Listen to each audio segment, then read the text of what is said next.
at Middle Nixon Field at 80 degrees. Left fielder, number 8, Trey Thurston.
Catcher, number 17, Jordan Leach.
Second baseman, number 14, Lucas Ray.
fielder, number 30, Matt Wilkinson.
First baseman, number 46, Matt Blythe.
Shortstop, number 23, Donnie Malcolm.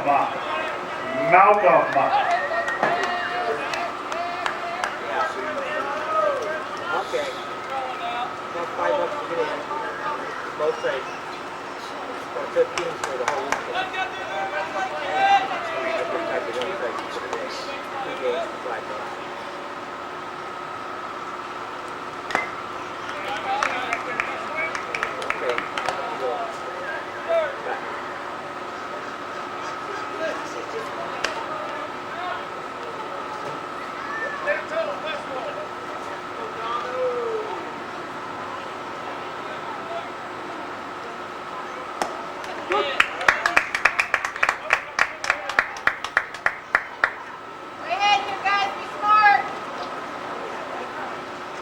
Jimmy, got your information sheets downstairs? Yes. You got one through there, right? Yeah.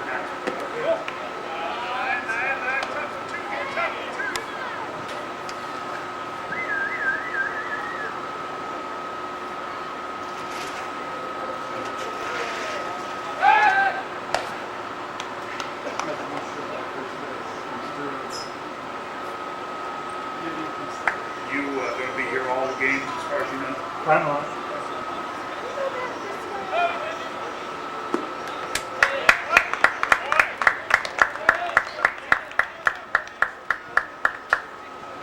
Second baseman, number 5, Brian Thomas.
Third baseman, number 31, Zach Osowski. Thanks, Jim.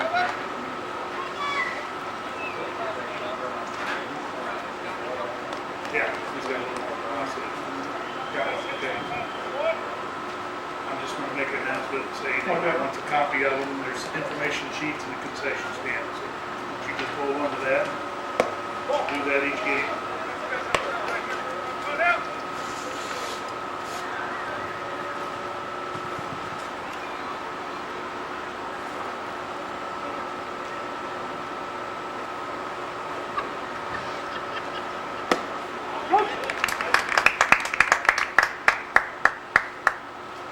Owen is 4 appearances, Yeah. 12 innings, right? 12 4 innings. appearances. Yeah.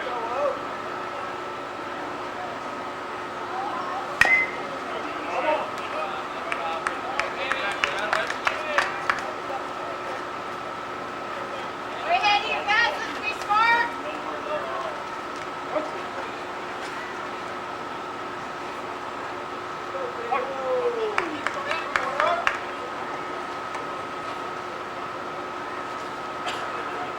Have these downstairs when you came up? Oh, I didn't see him. Russ, I can use one of them right now. You're very good. I'll use one right now. Owen, this is Jim Moyer. He videotapes all our high school games and Legion games throughout the year. This is Great. Owen Wells over here. He's the state baseball chairman, Glad to Jim. meet you, brother. Glad to meet you. Glad to see you doing what you're doing. He's from the big town of Rockport. Yeah, That's about, what, 7 hours probably? about 6. 6, 6. if you hurry. Yeah. You got some 2-lane highways there to start with. Yeah. Half a state though. Yeah. We don't need anything on this side till we get to Plymouth.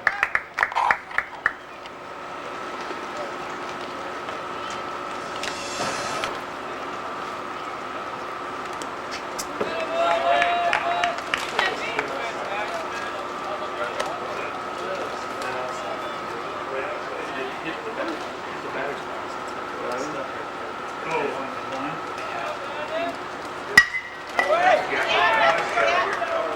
Get up.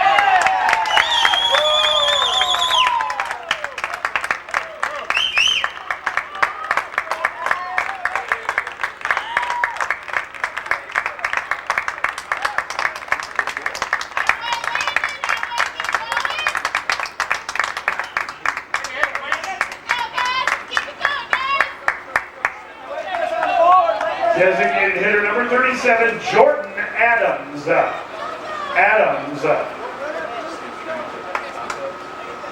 Yes.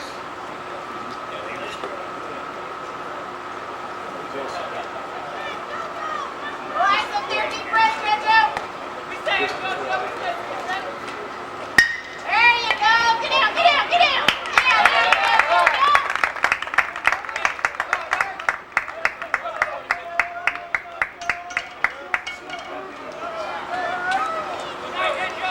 Right fielder number 22, John Wandling.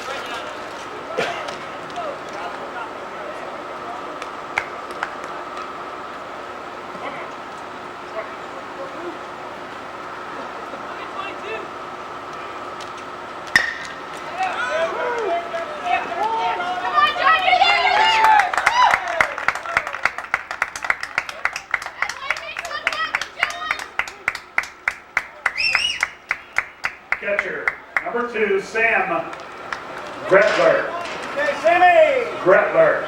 Come, Sam, find something in the outfield for us here.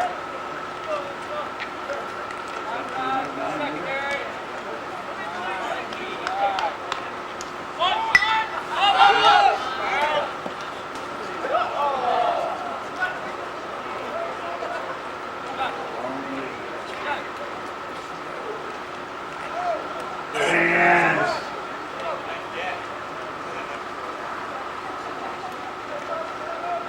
Come on, Sam, you can do it, Sam.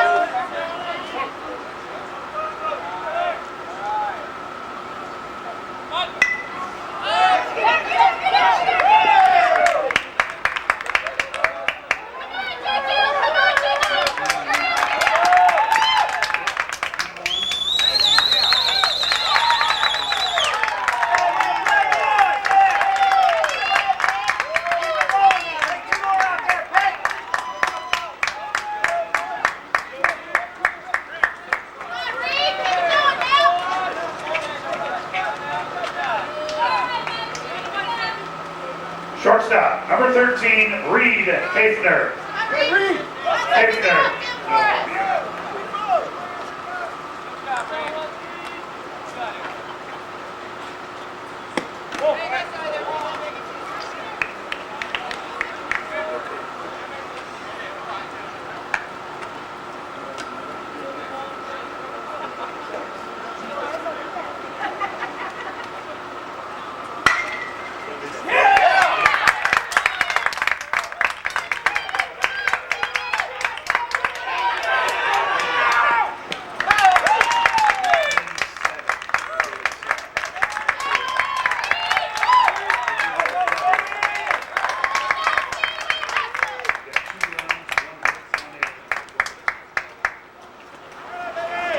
Come on, 2-9.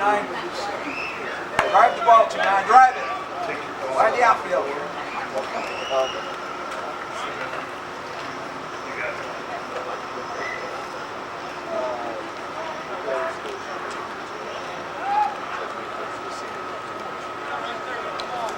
On the outfield for us, 2-9. Center fielder, number 29, Jeff Roos. Roos.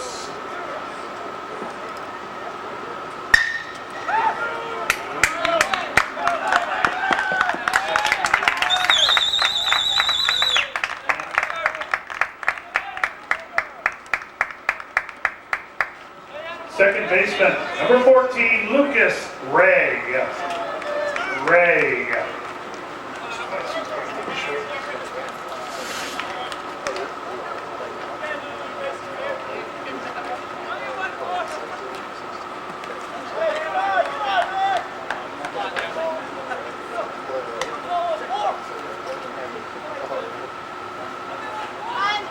Back to work here, Ray.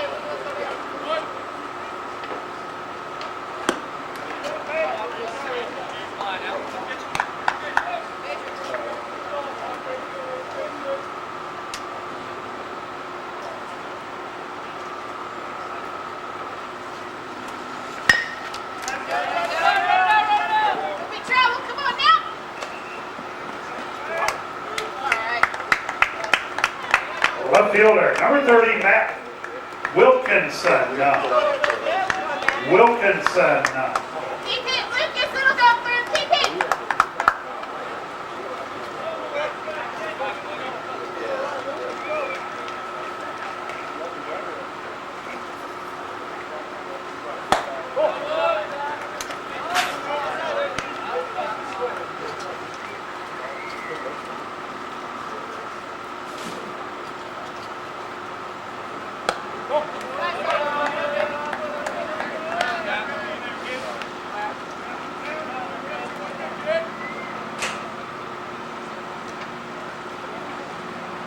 There you go, man.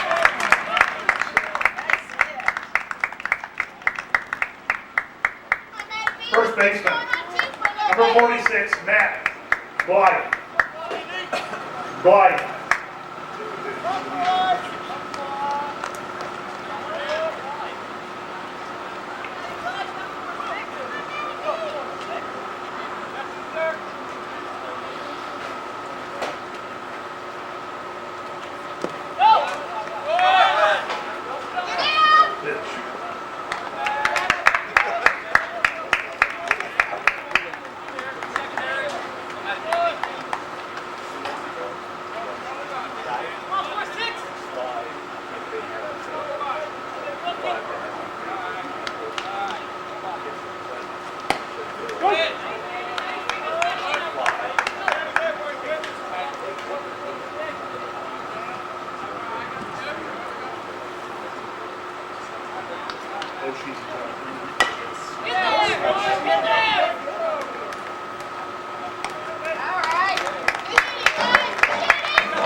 Designated hitter number 3, Danny Shira. Shira.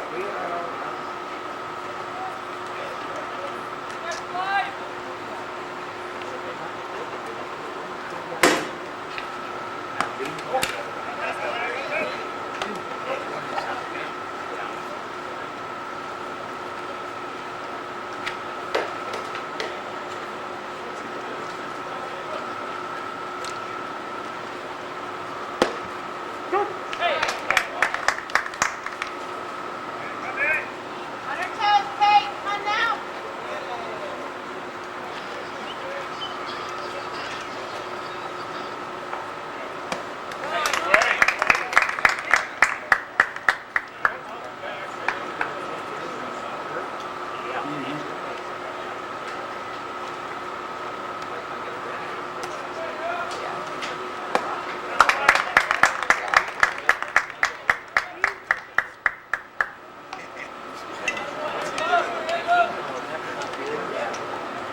Center fielder number 7, Christian Nolan. Nolan.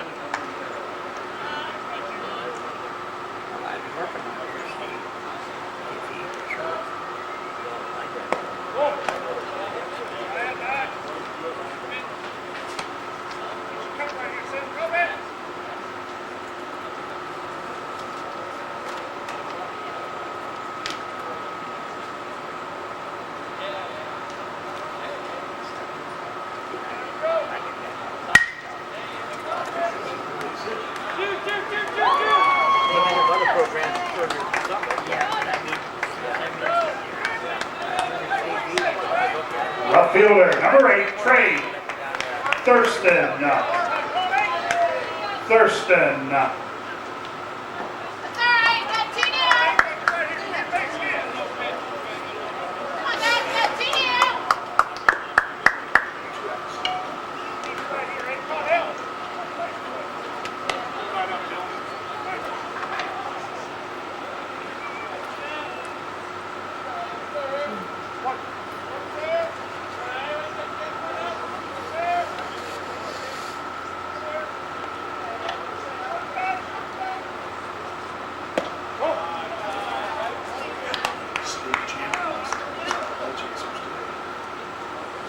on, guys. Stay on, Kate. Out at first base, boys.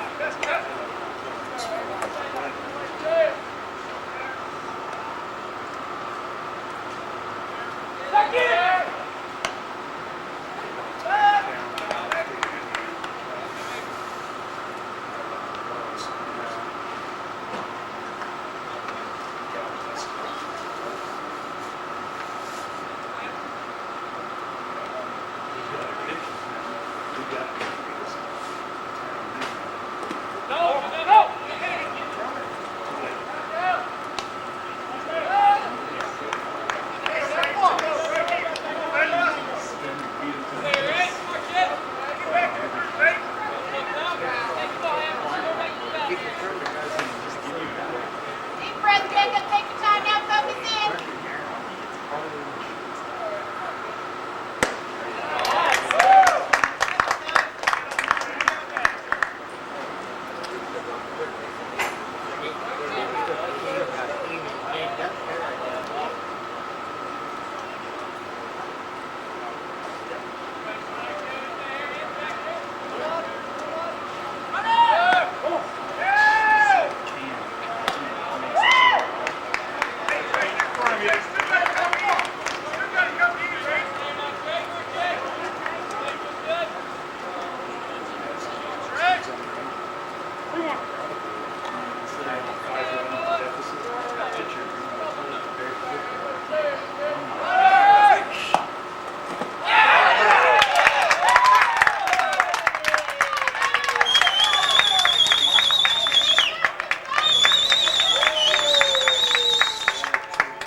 Designated hitter number 37, Jordan Adams. 15 years.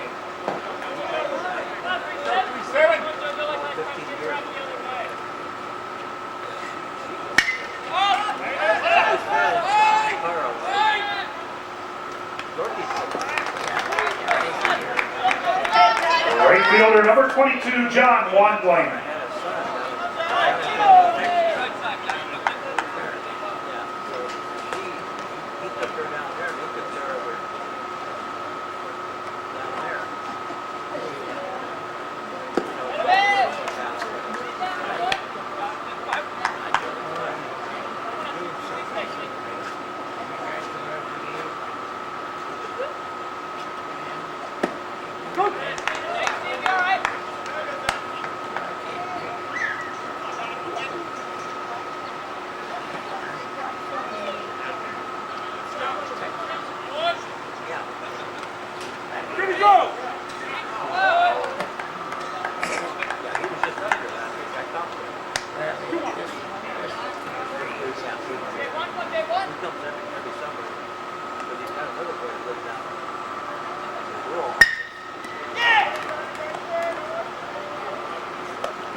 Ladies and gentlemen, volunteers.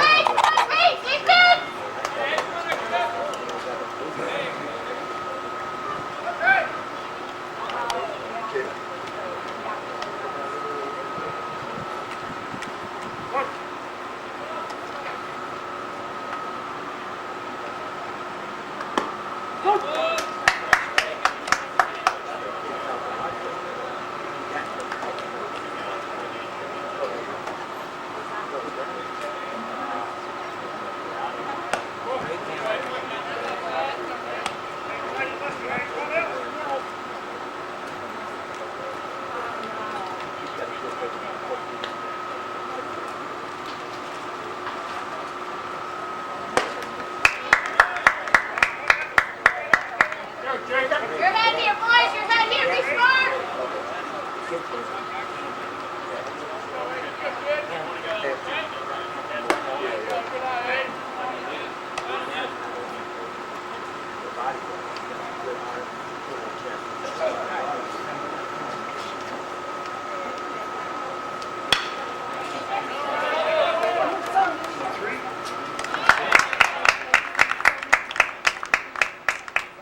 Catcher number 17, Jordan Leach. Leach.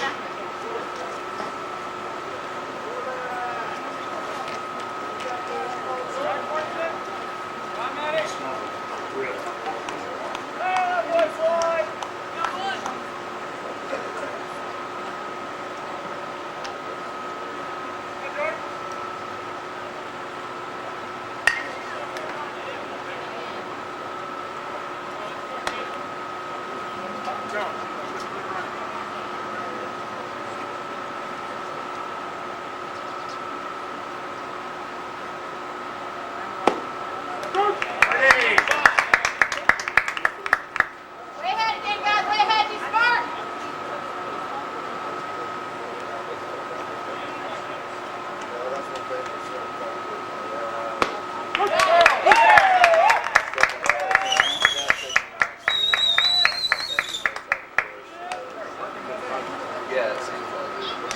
First baseman number 30, Travis Tackett. Tackett.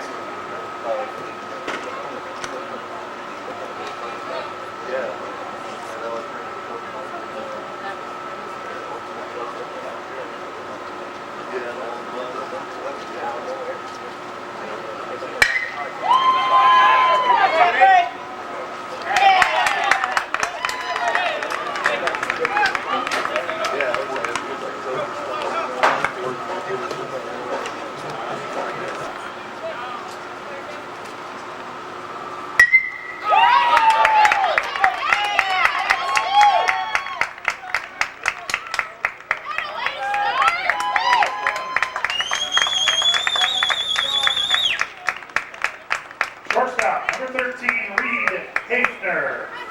Hafner.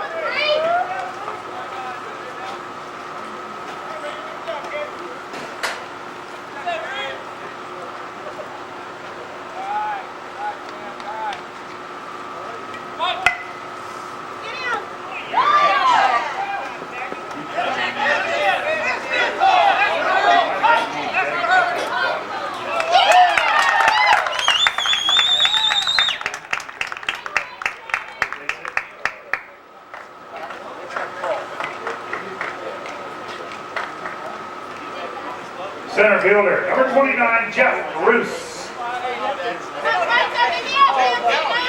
Extend those hands. Extend those hands and drive it. You got a hole.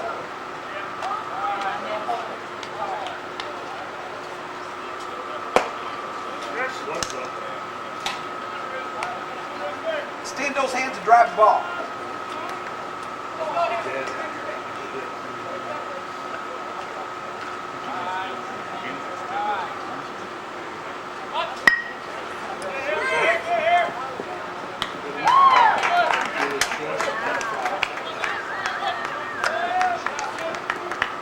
Second baseman, number 14, Lucas Ray.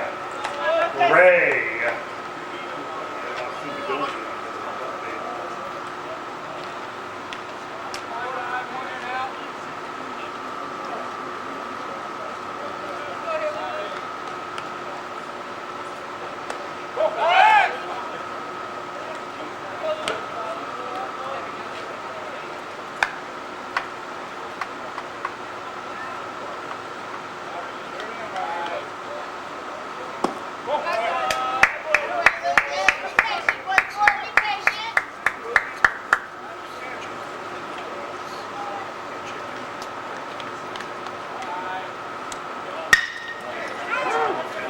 Break it up, 2-9!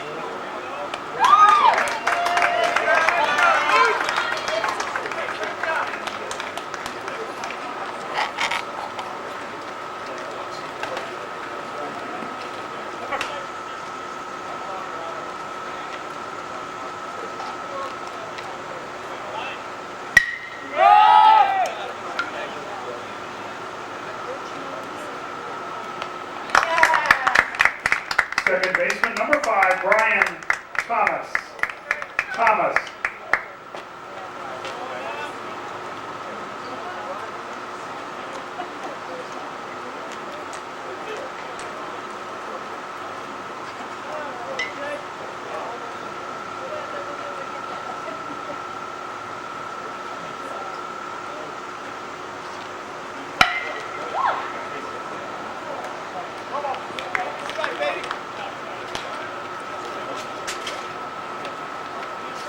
Keep going.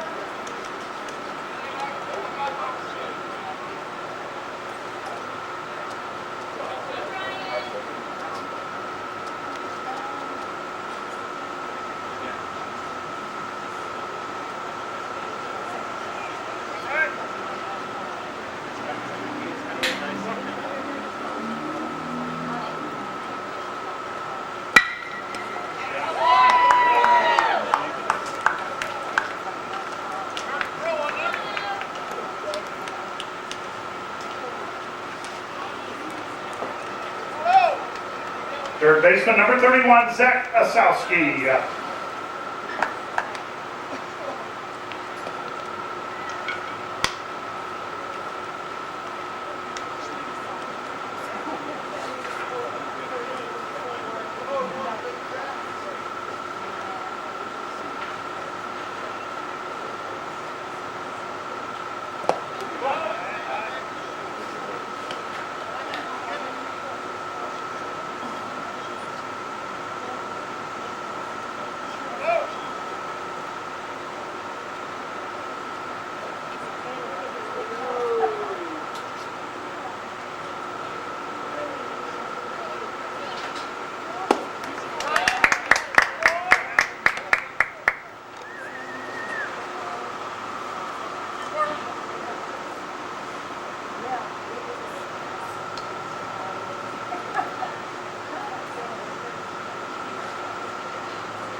Your head here now, be smart, guys.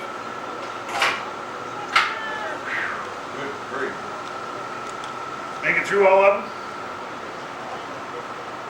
Some of them are real easy, they got them right off. And others you gotta just kind of sort through. One guy had his listed by player number. Left fielder, number 14, Hunter Brown.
first baseman, number 46, Matt Blythe. Blythe, are you still making that drive each day? Oh, yeah. Okay, I didn't know if you No, still decided to haven't moved. move or Nope. what the game plan was going to be. Can't sell a house. Got to sell a house and buy a house. So. I think Ron Stevens is kind of doing that, but he went ahead and bought one anyway. Yeah. He still teaches at Culver, but I think his house is still for sale in Culver, but he went ahead and moved to Rochester. Yep. I think you're right. Third baseman, number 39, Landon Langley. Langley. This kid hit a laser.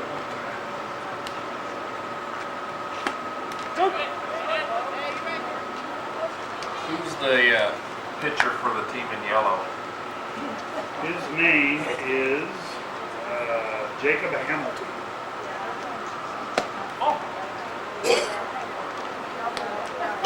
Says here he is, he just finished his junior year at Evansville Central, is what it says here. Okay. He's not so bad. He's pretty good. He changes speed. He changes speed well. He's a pitcher. He's just not a thrower out there. That's why Well, I and like his him. curveball's pretty darn good Yep. too. He's got a nice little changeup that he throws. Yep.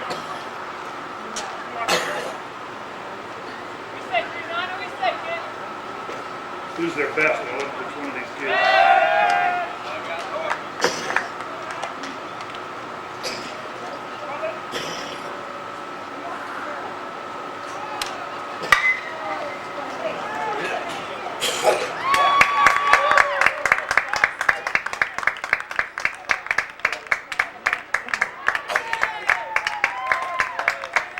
Rotation mistake. 3 umpires all the way out there in the middle. Well, if they did, that's the second time that's happened because they messed up a little earlier too. Yep. Because there was a play at second and nobody was there. Like in the first inning. The second inning, when they got their 5. Designated hitter Jordan Adams. Yeah, there was Is Langley pitching now?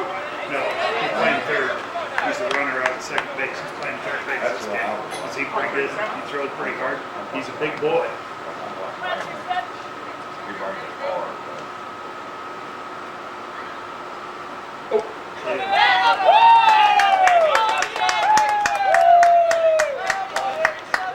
Right fielder number 22, John Wanley. About there were runners at first and second. They were bunting, Yeah. and Come on, John, you're due. John, you're there was due. going to be a play at third base, and they would have had him, but the throw got away from the third baseman. Didn't go overly far. Okay, I Runner from remember third comes in and scores. Runner from second goes to third. The batter runner went all the way to second. The play ended up going to second.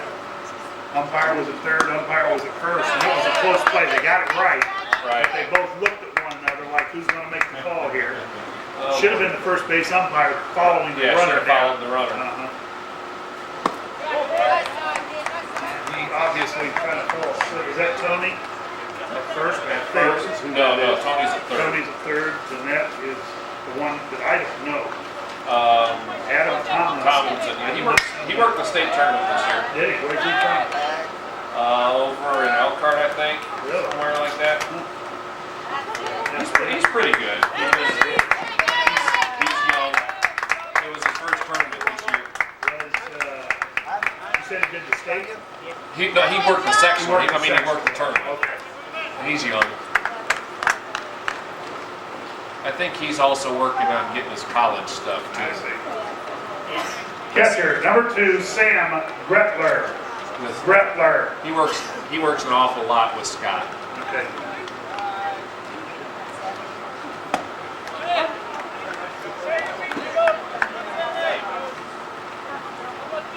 They're gonna put this young in the car and sit down and watch ball game. Not a bad idea. You're welcome to stay up here. Oh, Stay and up this here, is, that popcorn smell's gonna get to you, and you're gonna have some. Oh, and this is Bob Lichtenbarger. He's going to do some umpiring for us. Yes, sir. Here, this is Owen Wells. He's the state baseball chairman. Oh, okay. Yeah, I'll be working the first 2 games on Saturday. Sanchez, me, and Tolsky, I think. Last I knew. That would be games 5. Yep, that's it. You got the first session on Saturday. Yep. Big. Tell them to stop hitting foul balls over there by cars that way. And then there's another one doing the third game on Saturday. I don't know either one of them. Jason Kessler, They are, buddy. Ken Pearl.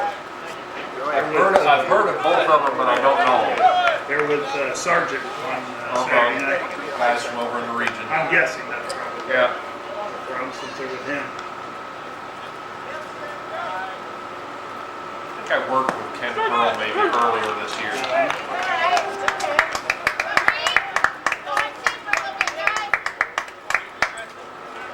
Shortstop, number 13, Reed Hafner.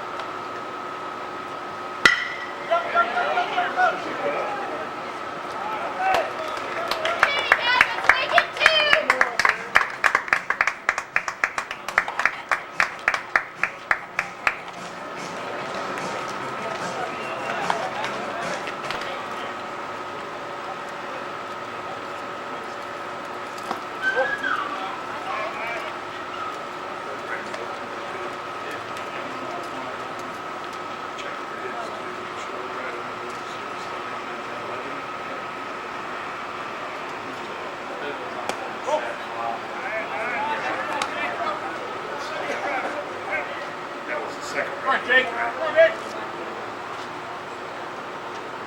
Is that the second round? Not the first round, home run. Yeah, we get the other.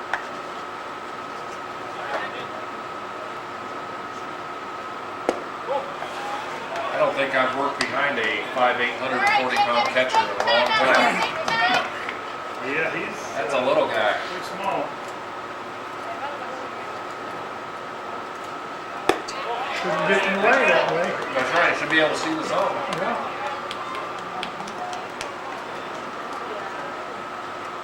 Probably been 5'8" before, but usually if they're 5'8", they're 190 pounds. Yeah, that's true. They're lighter. That's true. There's a reason why they catch, because they can't move to play anywhere else. Yeah. Center fielder, number 7, Christian Nolan. Were you here? Yeah, you were here when this kid tried to steal home. Yeah. Down 5-0. Yeah, I was questioning that call. I think he was doing it on his own because he just stole a third on his own. The guy hasn't given a signal the whole game. So he's just taking off.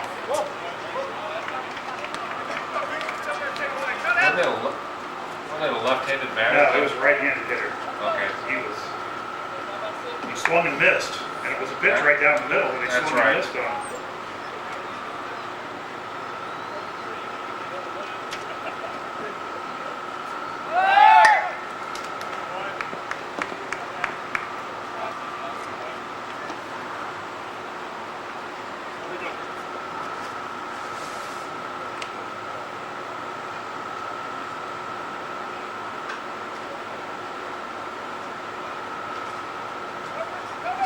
Weather looks pretty good, except for Saturday, they're talking rain. Yeah. You were here once this spring when it rained, weren't you? Yep. I was thinking you were. Spring or summer? Is it spring game or summer game? I can't remember for sure. I just Summer, I believe. Early summer game. Yeah, early summer.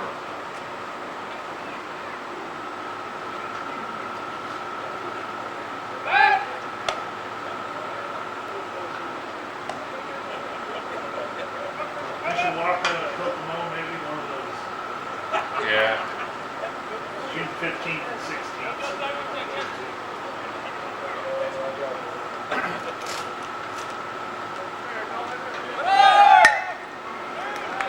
So, Plymouth Post and who do they play tonight?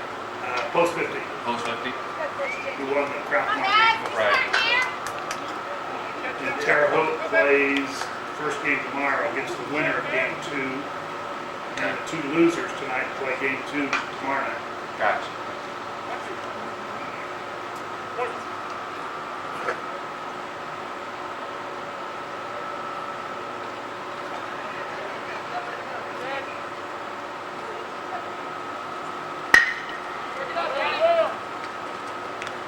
Good job.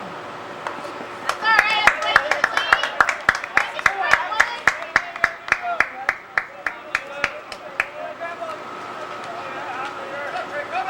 The lead.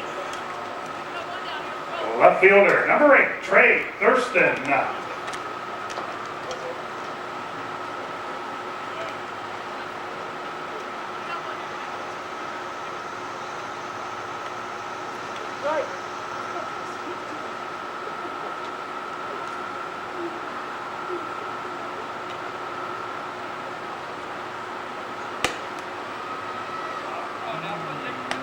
Come on, Jacob. Focus.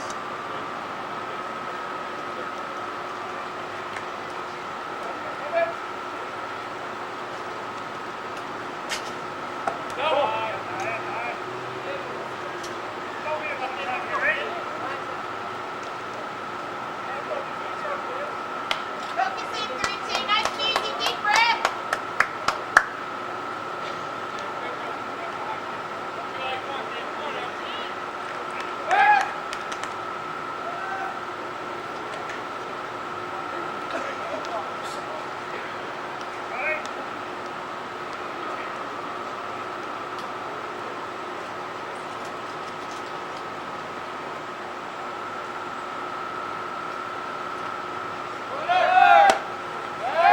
Fast post. Let's see.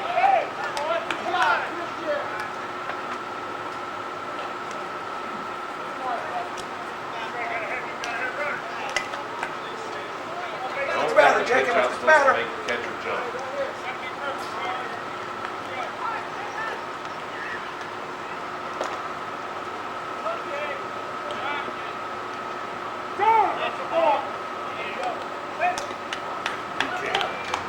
It's okay, Jacob. Let's get the batter.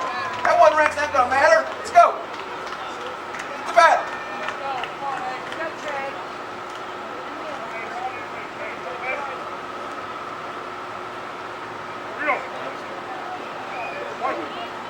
Try it again. It's the same exact situation. You were right, Bob. He wasn't. That's what I thought. I thought it was a lefty and he just. And he doesn't go Throw there. back over, Jacob. Focus in. Did the coach have a rope? Can you see that rope? Is it around his neck or where is that at? I think it was around his neck when he Okay, got good. back to the dugout after he tried to steal home. Okay. Well, not that he was.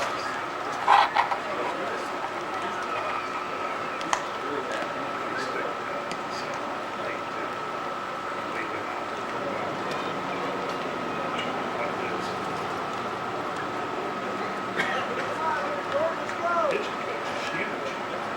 Jim Maloney. Jim Maloney is their pitching coach. Is he a former Red? I believe so. Threw a no-hitter against the Cubs in 65 or 66. And in that game, I think he walked like 9 guys.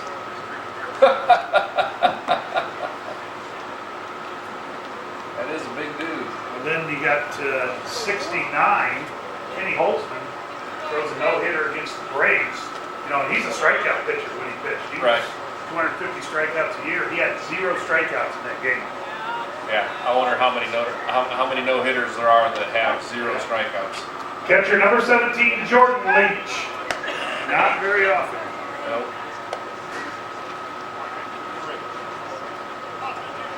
I'd venture to guess it's about as many as there are perfect games. I think it'd be pretty even. I think there's been, was it like 23 or 24 perfect games thrown in Major League Baseball. Yeah, I don't know, there might not be that many then.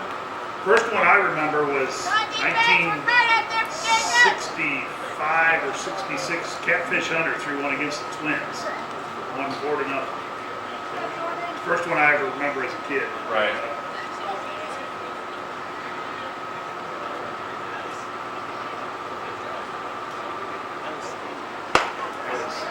listening to Pappas's almost perfect game in 71 on the radio. You know who the home plate umpire was in that game? Nope. Just retired a couple years ago. Bruce Fremming from Oshkosh, Wisconsin. There we go. That's flag. Good old Bruce Fremming.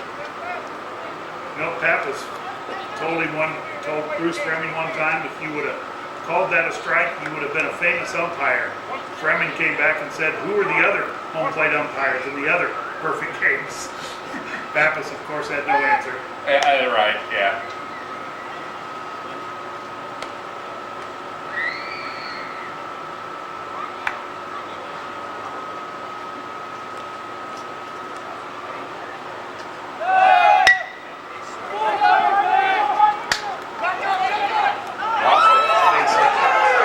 We got 2 runners. It's a fielder's choice.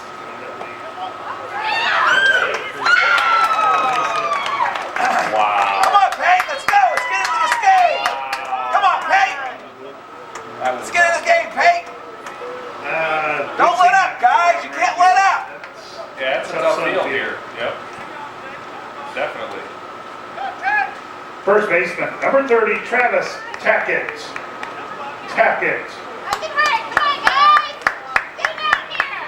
All right. Go, Kate. Focus back in.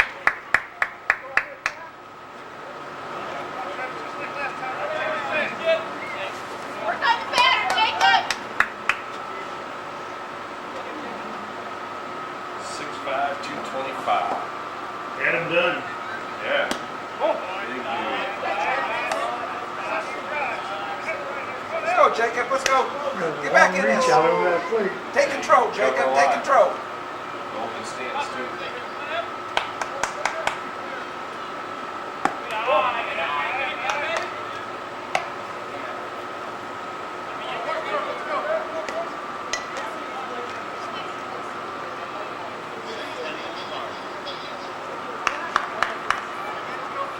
First strike.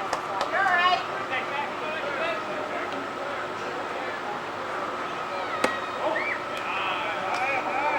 Come on, Jacob. Concentrate on the batter. Let's get the batter. Come on, Jacob. Bear down here, Jacob. You all right?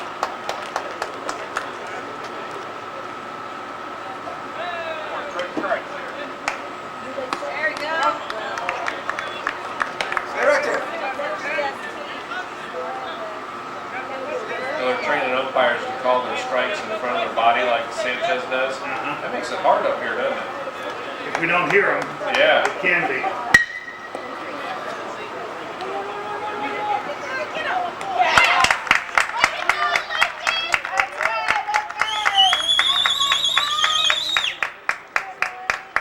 Hey, Jacob, let's get the batter here. Shortstop, number 23, Donnie Malcolm. Out there, guys. Work hard.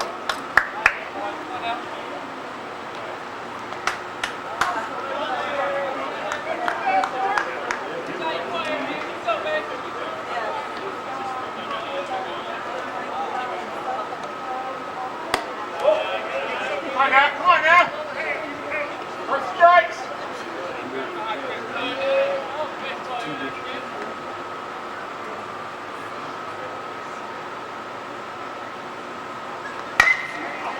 That is. Stay within yourself, 3-2. Stay within yourself. Who hosts the state finals in the off year? Southern. Somebody in the Yeah, southern team? alternates north and south.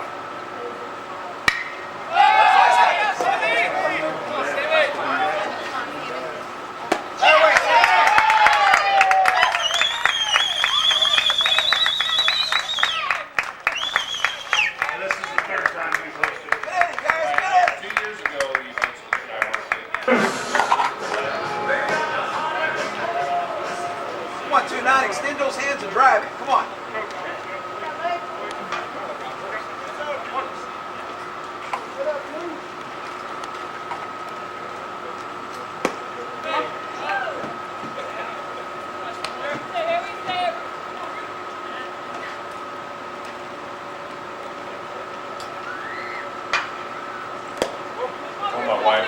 need to go to Plymouth. She's like, what for? I said, I want to actually watch a baseball game. Yep. There is a difference. I said, I've been part of a lot of baseball games. But don't get to sit and watch high school baseball or good high school baseball very often.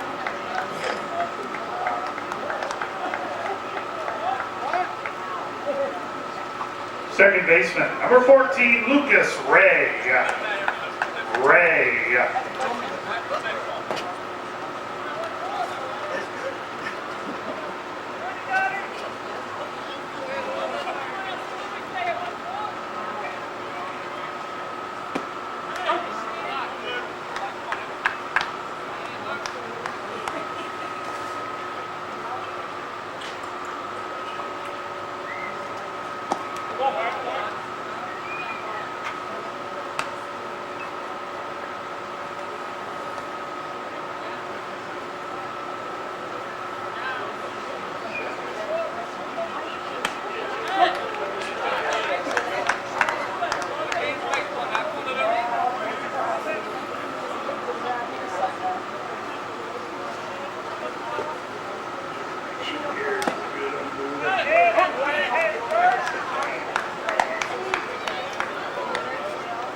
Left fielder number 30, Matt Wilkinson.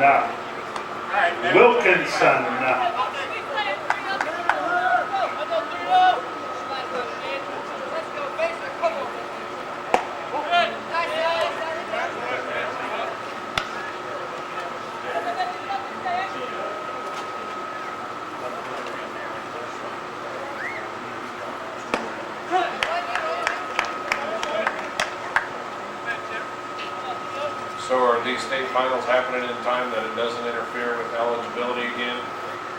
Correct. Hallelujah. That doesn't start till Monday, unless you're in girls golf, which starts tomorrow. Right.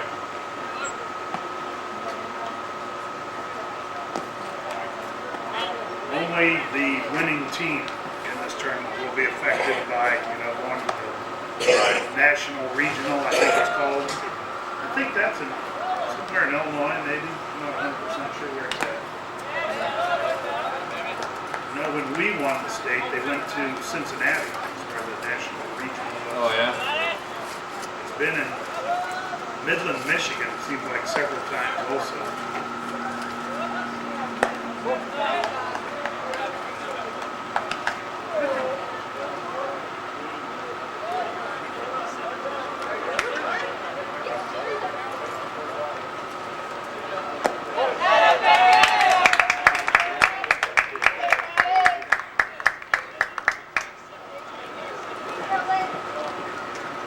First baseman, number 46, Matt Blythe.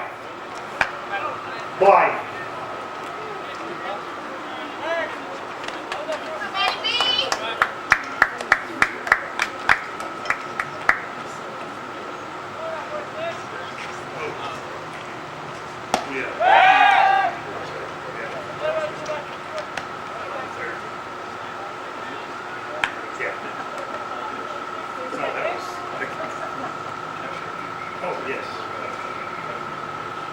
Was that 2 years ago or 4 years ago that you guys were affected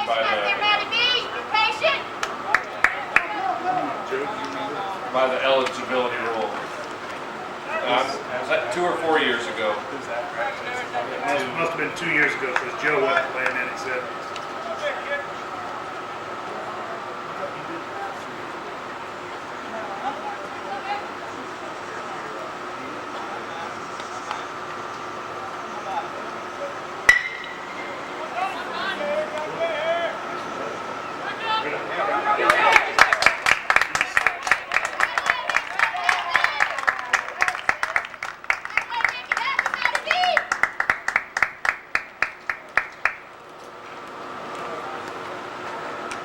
Third baseman, number 39, Landon Langley.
Nice pitch.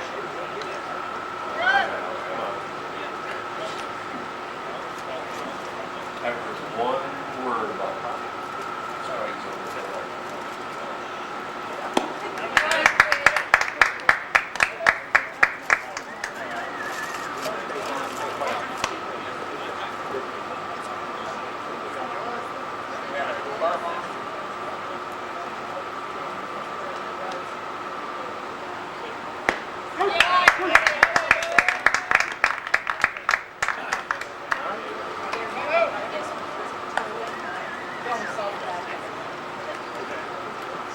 Third baseman, number 31, Zach Wasowski. All right, Tate, come on, guys, stay focused.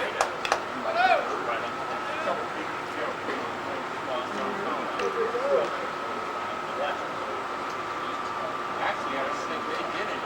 They looked like they just walked in and looked at the seat and then walked out.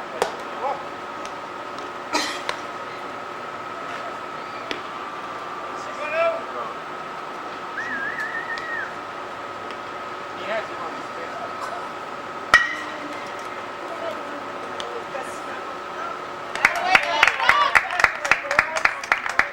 Left fielder, number 14, Hunter Brown.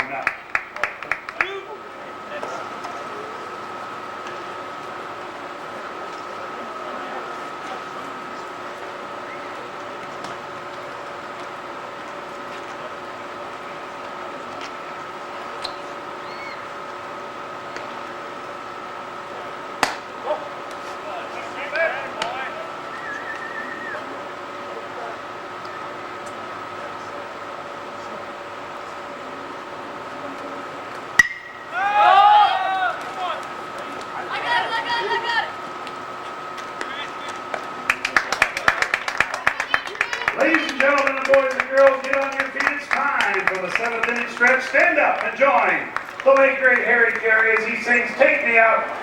He's worth 2 first-round draft picks from June of 2011.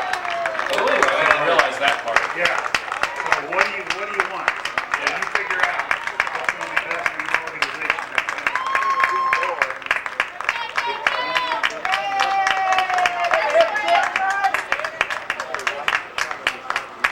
Right fielder, number 22, John Wadley. I think we play the 10-run rule. Yeah, I was just gonna ask that. I think that's the way it works. So After 7? if they get 2 more, this one's over.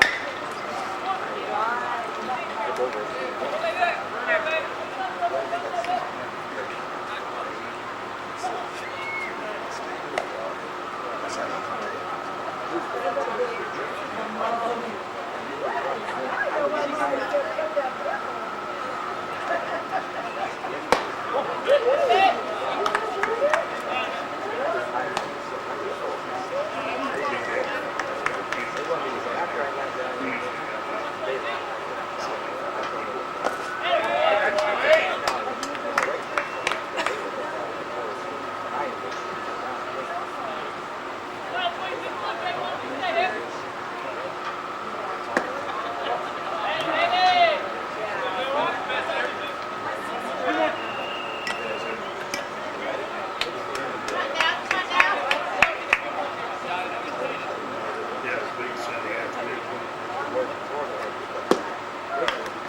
All right, that's all right. All right, one takes one.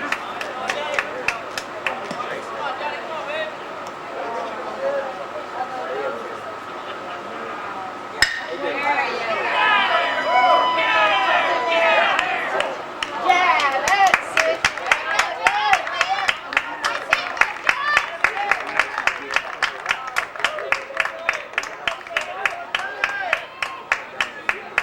Catcher, number 2, Sam Gretler. Gretler.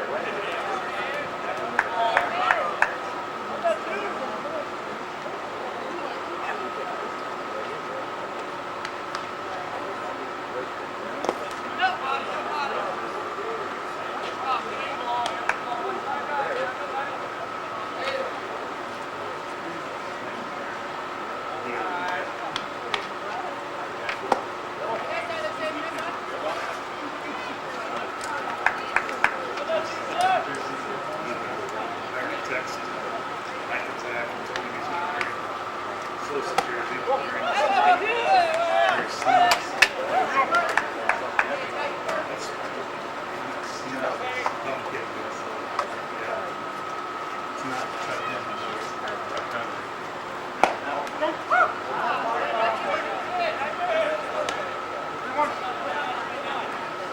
Just wish it was security conversation. Good try,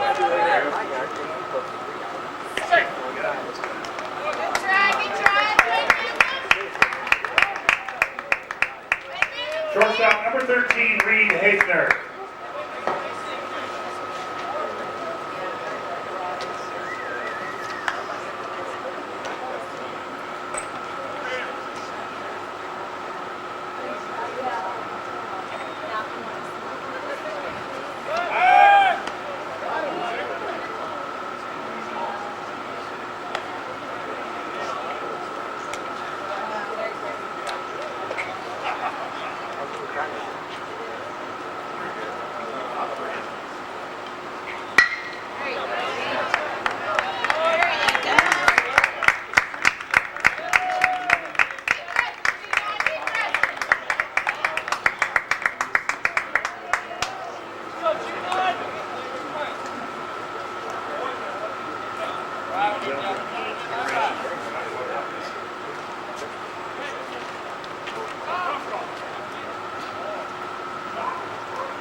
Hands up!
Come on now.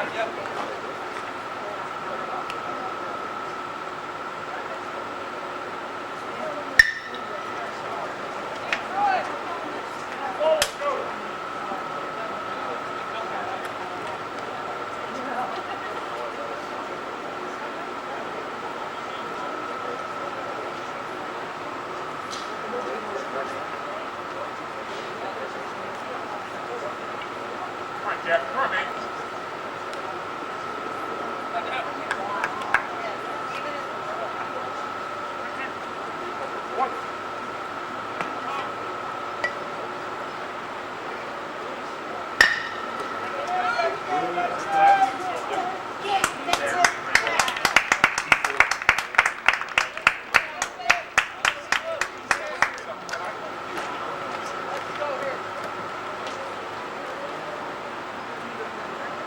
Second baseman, number 14, Lucas Ray.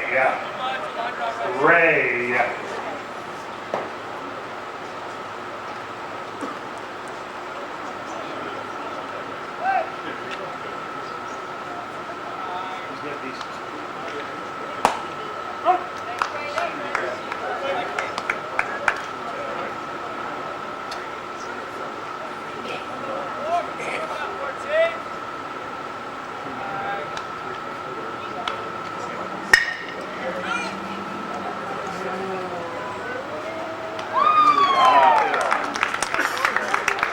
We play on.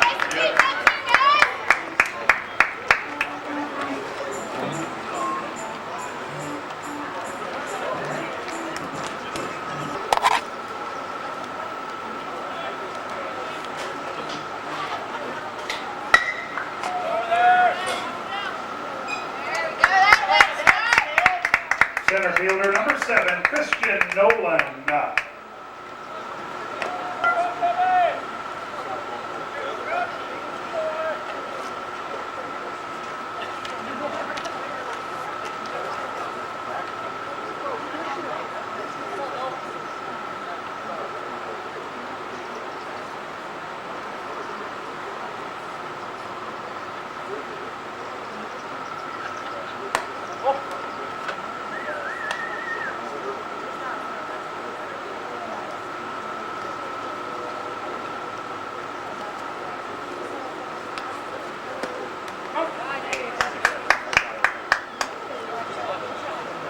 Jacob?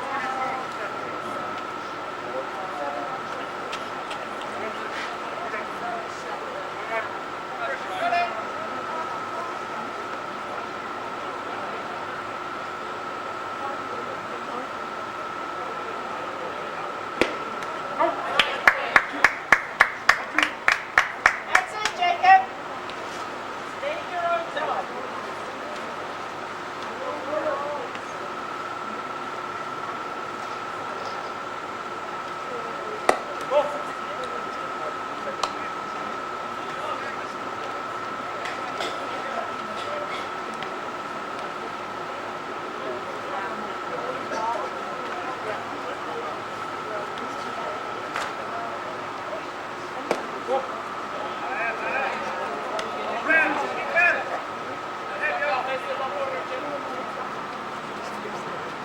Come on, no walks.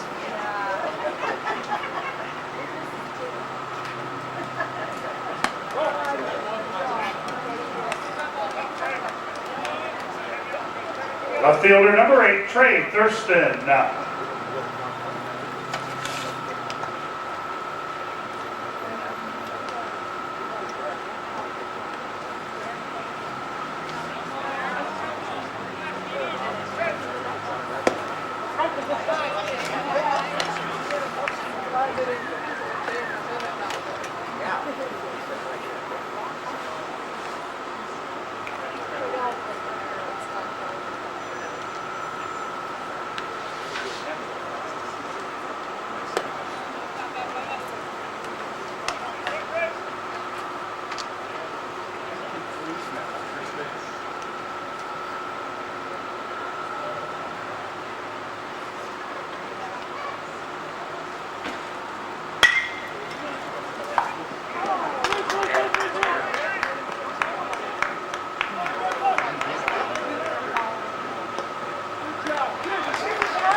Catcher number 17, Jordan Leach.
First baseman, number 46, Matt Blythe.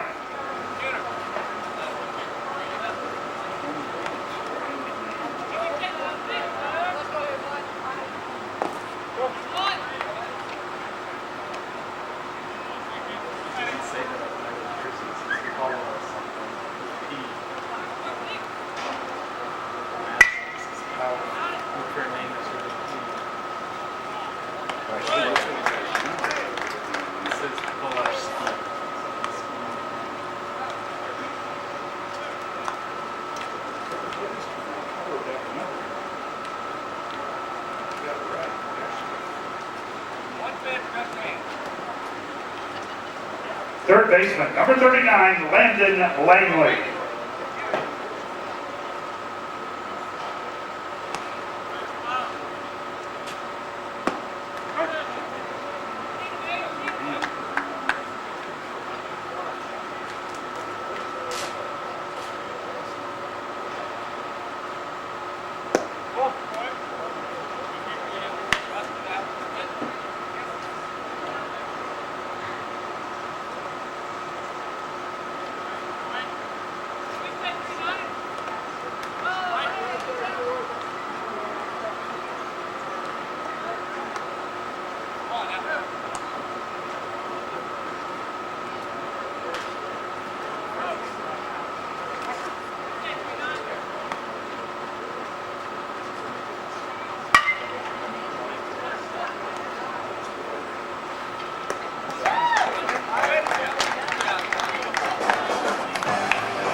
home game.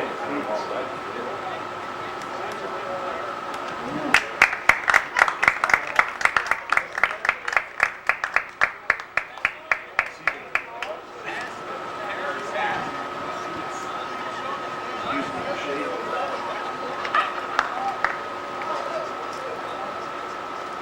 Shortstop number 23, Donnie Malcolm.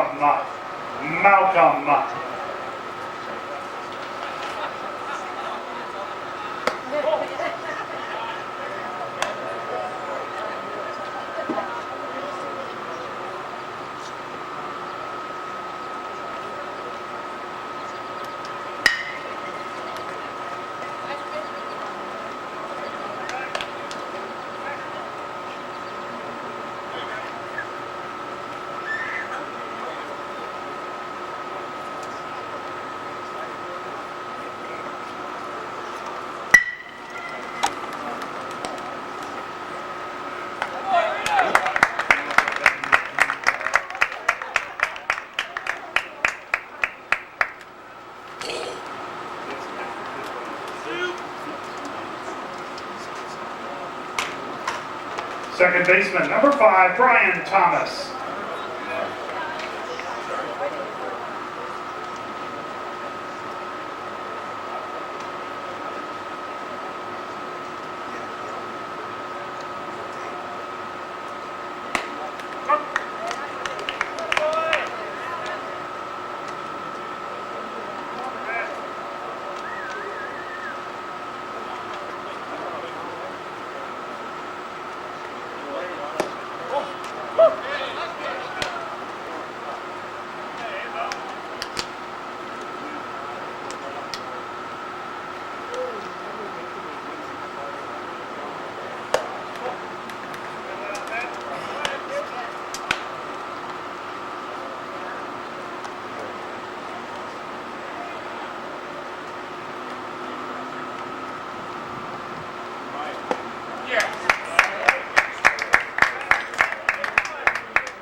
Score in game 1 this evening, Evansville.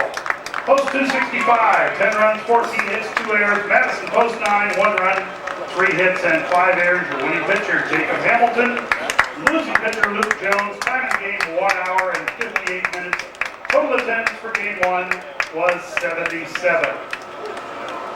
We'd like to invite baseball fans to hang around here for game 2 this evening. Once again, it will feature the Crown Point regional winner, South Bend American Legion Post 50 against the host team, Plymouth American Legion Post 27.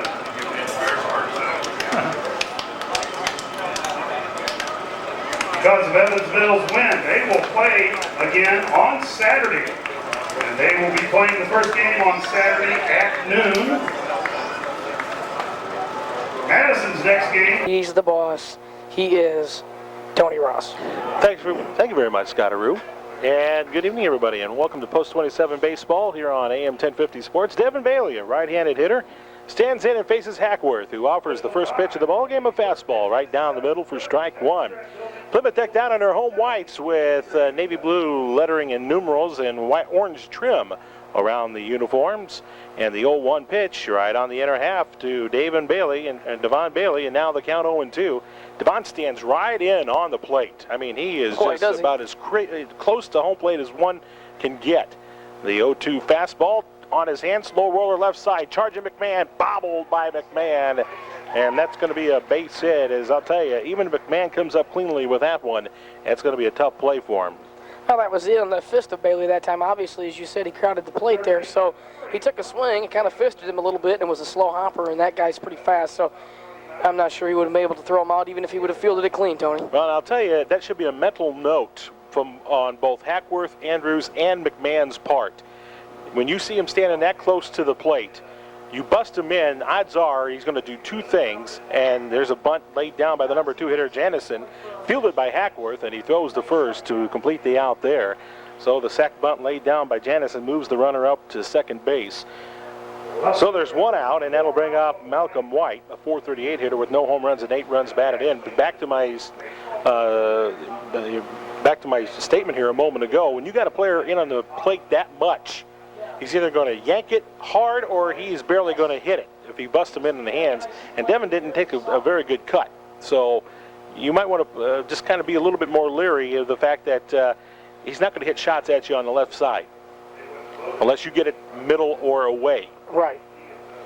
Well, with the speed of Devin Bailey, with them sacrificing him to second base, now he probably scores on any type of single. Absolutely.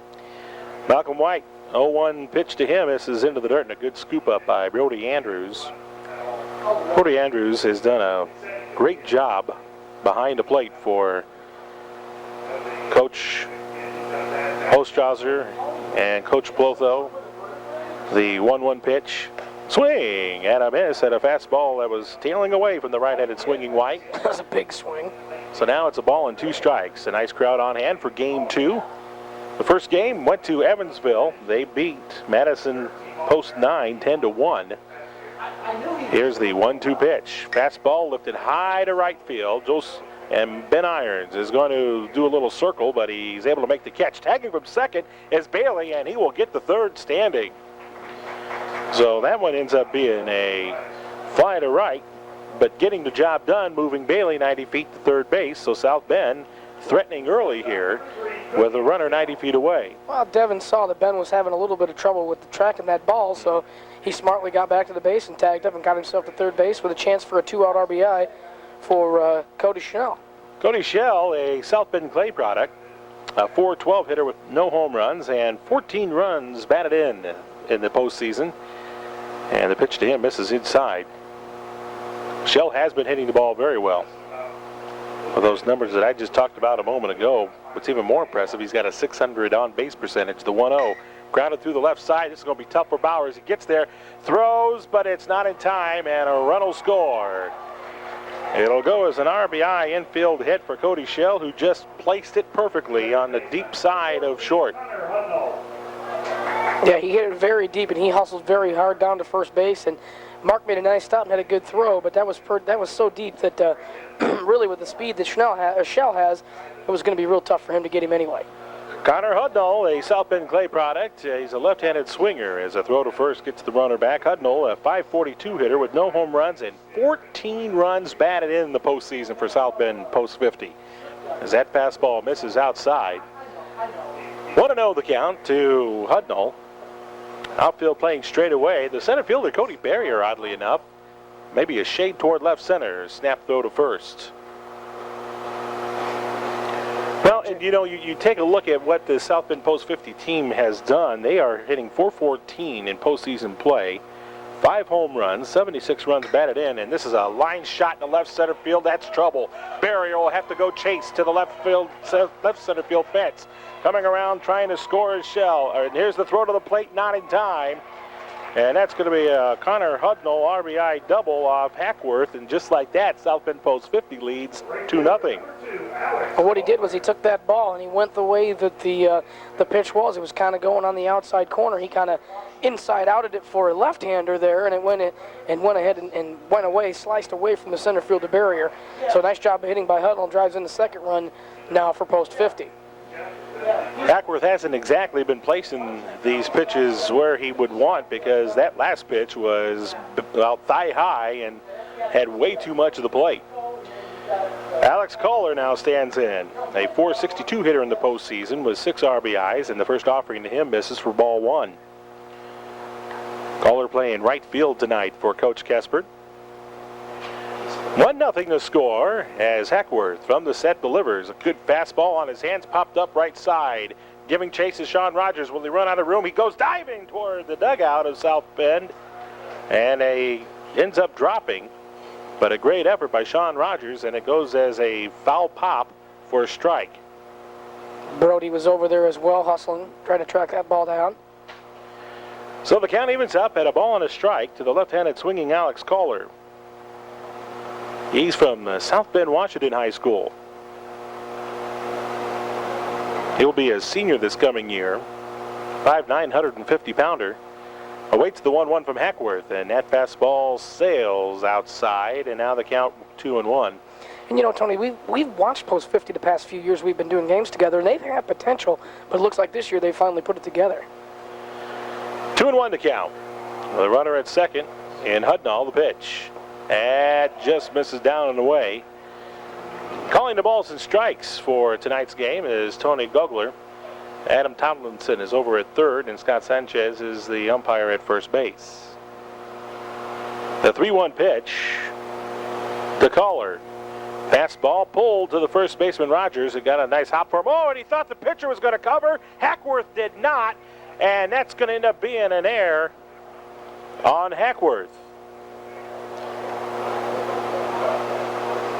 During that play, Hudnall advanced to third base. Now they have runners on first and third for Cody Tharp. Sorry. It ended up being a bouncer to Rogers, but he was deep at first. And he had to backpedal just a little bit, Tony. That when you get your momentum going back that way, it's hard to stop it. Runners on the corners and 2 outs for Tharp, and the first pitch to him is over for a strike. Cody Tharp, he too, a South Bend, Washington Panther. 444 hitter in the postseason with a home run and 7 runs batted in. Tharp graduated this year. The 0-1 pitch, that fastball high. He's going to be a senior this year, okay. That voice you heard back there is Matt Copsey. Copsey, the man. South Bend Tribune. The man, the myth, the legend, and a good friend. Here's the 1-1 pitch. Runner goes. Fastball's low. The throw down to second. The runner's going to come home, and he's going to score. Solis could... Oh, he's not going to score! The tag was applied by Andrews just in time. That goes 4-2 in the books, and Hudnall's retired. You going to get me... I'm not sure I could even hold the air gun up. You know? That's a good noise, though. I don't know if we can even hold a tire. Them tires are pretty heavy, I think. Joe Solis will start the Plymouth first. And a high fastball from the left-handed throwing Jared Thomas. Boy, here's a young man that is a South Bend Riley product. And he's looking to walk on at IU, and there's a reason for it. He's a good left-hander. He's got some movement on that fastball, and there's the hook that misses high. But when he gets that curveball going, he becomes very tough to hit. Joe Solis, though, has been hitting the ball fairly well. 398 coming in today. Had a home run cut and missed. 18 runs batted in by the Plymouth second baseman. He now has a count of 2 balls and 1 strike. Irons and Allen will be the next two to face the left-handed throwing Thomas, who delivers a fastball that backs up Joel. So now it's 3-1 to the Plymouth infielder. Joel has done a good job at the top of the order. He's got an on-base percentage of .496, and that's been in the consistent upper 40s, lower 500s. That fastball misses inside, ball 4, and a leadoff walk to Joel Solis will start things off for post 27. Good eye by Joel, getting the base runner down to first base right away for post 27. Ben Irons now the hitter. Thomas has pitched 5 2/3 innings of postseason ball. In one game, quite frankly, he has allowed 3 runs on 4 hits. All 3 runs that were earned. He has walked 10, striking out 11. That ERA is right at 5.05, and a throw to first, and Solis gets back. Has a pitching staff in the postseason, as there's another throw over. As a pitching staff, South Bend posts 50, right at 5.26 with an ERA. From the stretch, the left-handed Thomas will come to the plate, scoring around Irons, and he bunted it straight back to the screen. You can have an ERA of 5.26, Tony, when the first batters that you have listed 1 through 8 are batting over 400 for the postseason. Yeah. He's batting 400. He's batting 400. He's batting 400. Oh, man. Solis has an 0-1 count to him as Thomas gets in his stretch. I should say Irons has a 1-2 count to him. He squares away, butts a high one, and it spins foul along the first base side. So now it's 0-2 now to Ben Irons. Well, Ben Irons, a LaPorte graduate this year, a 5'7", 145-pounder. as his duties have been broadened as the season's gone on. They set up outside for the 0-2 pitch. They right down the middle instead, and Irons looks at it for strike 3. So a leadoff walk followed by a strikeout. Both the first for the left-handed throwing Thomas. That brings up the number 3 hitter, Damon Allen. I hate to see that happen because when you know you want to bunt and you want to make a bunt, if you're betting, you got to get that bunt down. No matter what it takes, get that bunt down and get that runner to second. And he failed twice. Pitch to Allen is a looping curve that stays high for ball 1. Right now, Thomas has not been able to get a good grip on that curveball. Outfield playing straight away with Devin Bailey. Playing a little shallow center field.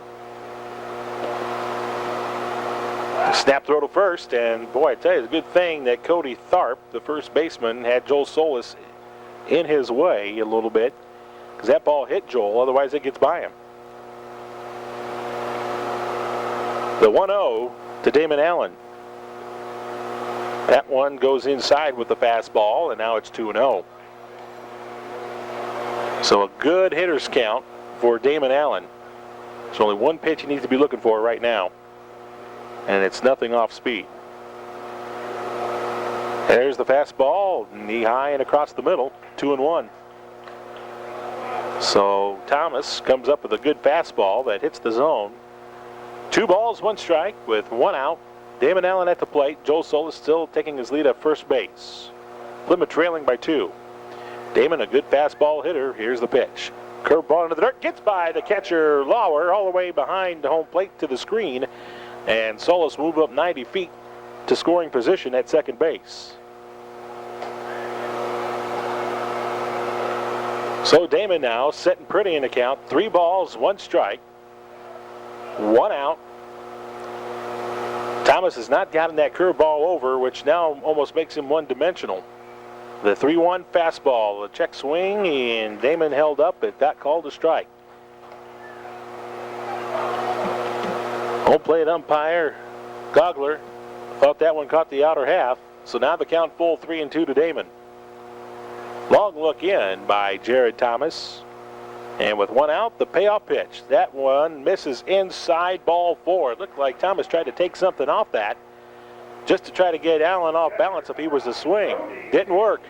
So the 1 out walk puts runners at first and second now for post 27. The tying runs aboard and some good home run pop at the plate and Brody Andrews. And I know Thomas has a good curveball, but he needs to be mindful. If he's not throwing a sharp curve, the Plymouth hitters can deposit it over the outfield fence. Just like this gentleman who's got 4 home runs coming into tonight's state finals, and the first pitch is in there for a strike. Andrews, a .373 hitter with 18 RBIs to go along with those 4 dingers. Gets in a low crouch, and the 0-1 pitch by Thomas. Fastball ripped to left field. It's going to be caught by Malcolm White, who got a good jump, and he was able to haul it in for out number 2. Well, Malcolm White had a good beat on that ball all the way, Tony, as he did a nice job of floating back on the ball and catching it, so he did not allow the runners to advance the bases as he got the ball back into his infielders very quickly. Well, that'll bring up Jake McMahon. Jake, a .333 hitter with 3 home runs and 19 runs batted in coming into the state finals. And there's a looping curveball that gets over for a strike. So Thomas backdoors him, and if Thomas starts getting a good feel of that pitch, here's the 0-1. Thomas doesn't like the first sign, doesn't like the second sign, so he's going to step off the mound and kind of gather his thoughts in so him and his catcher, Ian Lauer, can get on the same page. Allen takes his lead off first. Solis off second. 2 out. They represent the tying runs. McMahon with the 0-1 curve in there for a strike. It's 0-2. That one started at the middle of the plate and broke in. So now Jake has looked at 2 curveballs, has let both of them go by. Now Thomas sitting pretty in the count. And the fastball caught the inside corner, strike 3. McMahon looked at 3 pitches in that at bat. He was just simply outguessed.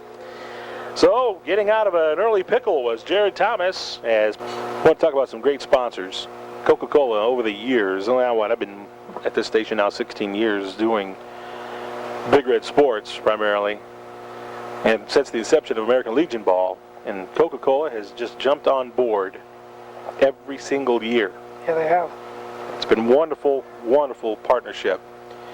Cody Tharp returns back to the plate. He was at the plate when his teammate Alex Kohler was thrown out trying to take home on a double steal attempt. Tharp ahead of the count early here, 2-0, as James Hackworth trying to get back on track here and get some kind of good groove in. The 2-0, low, 3-0.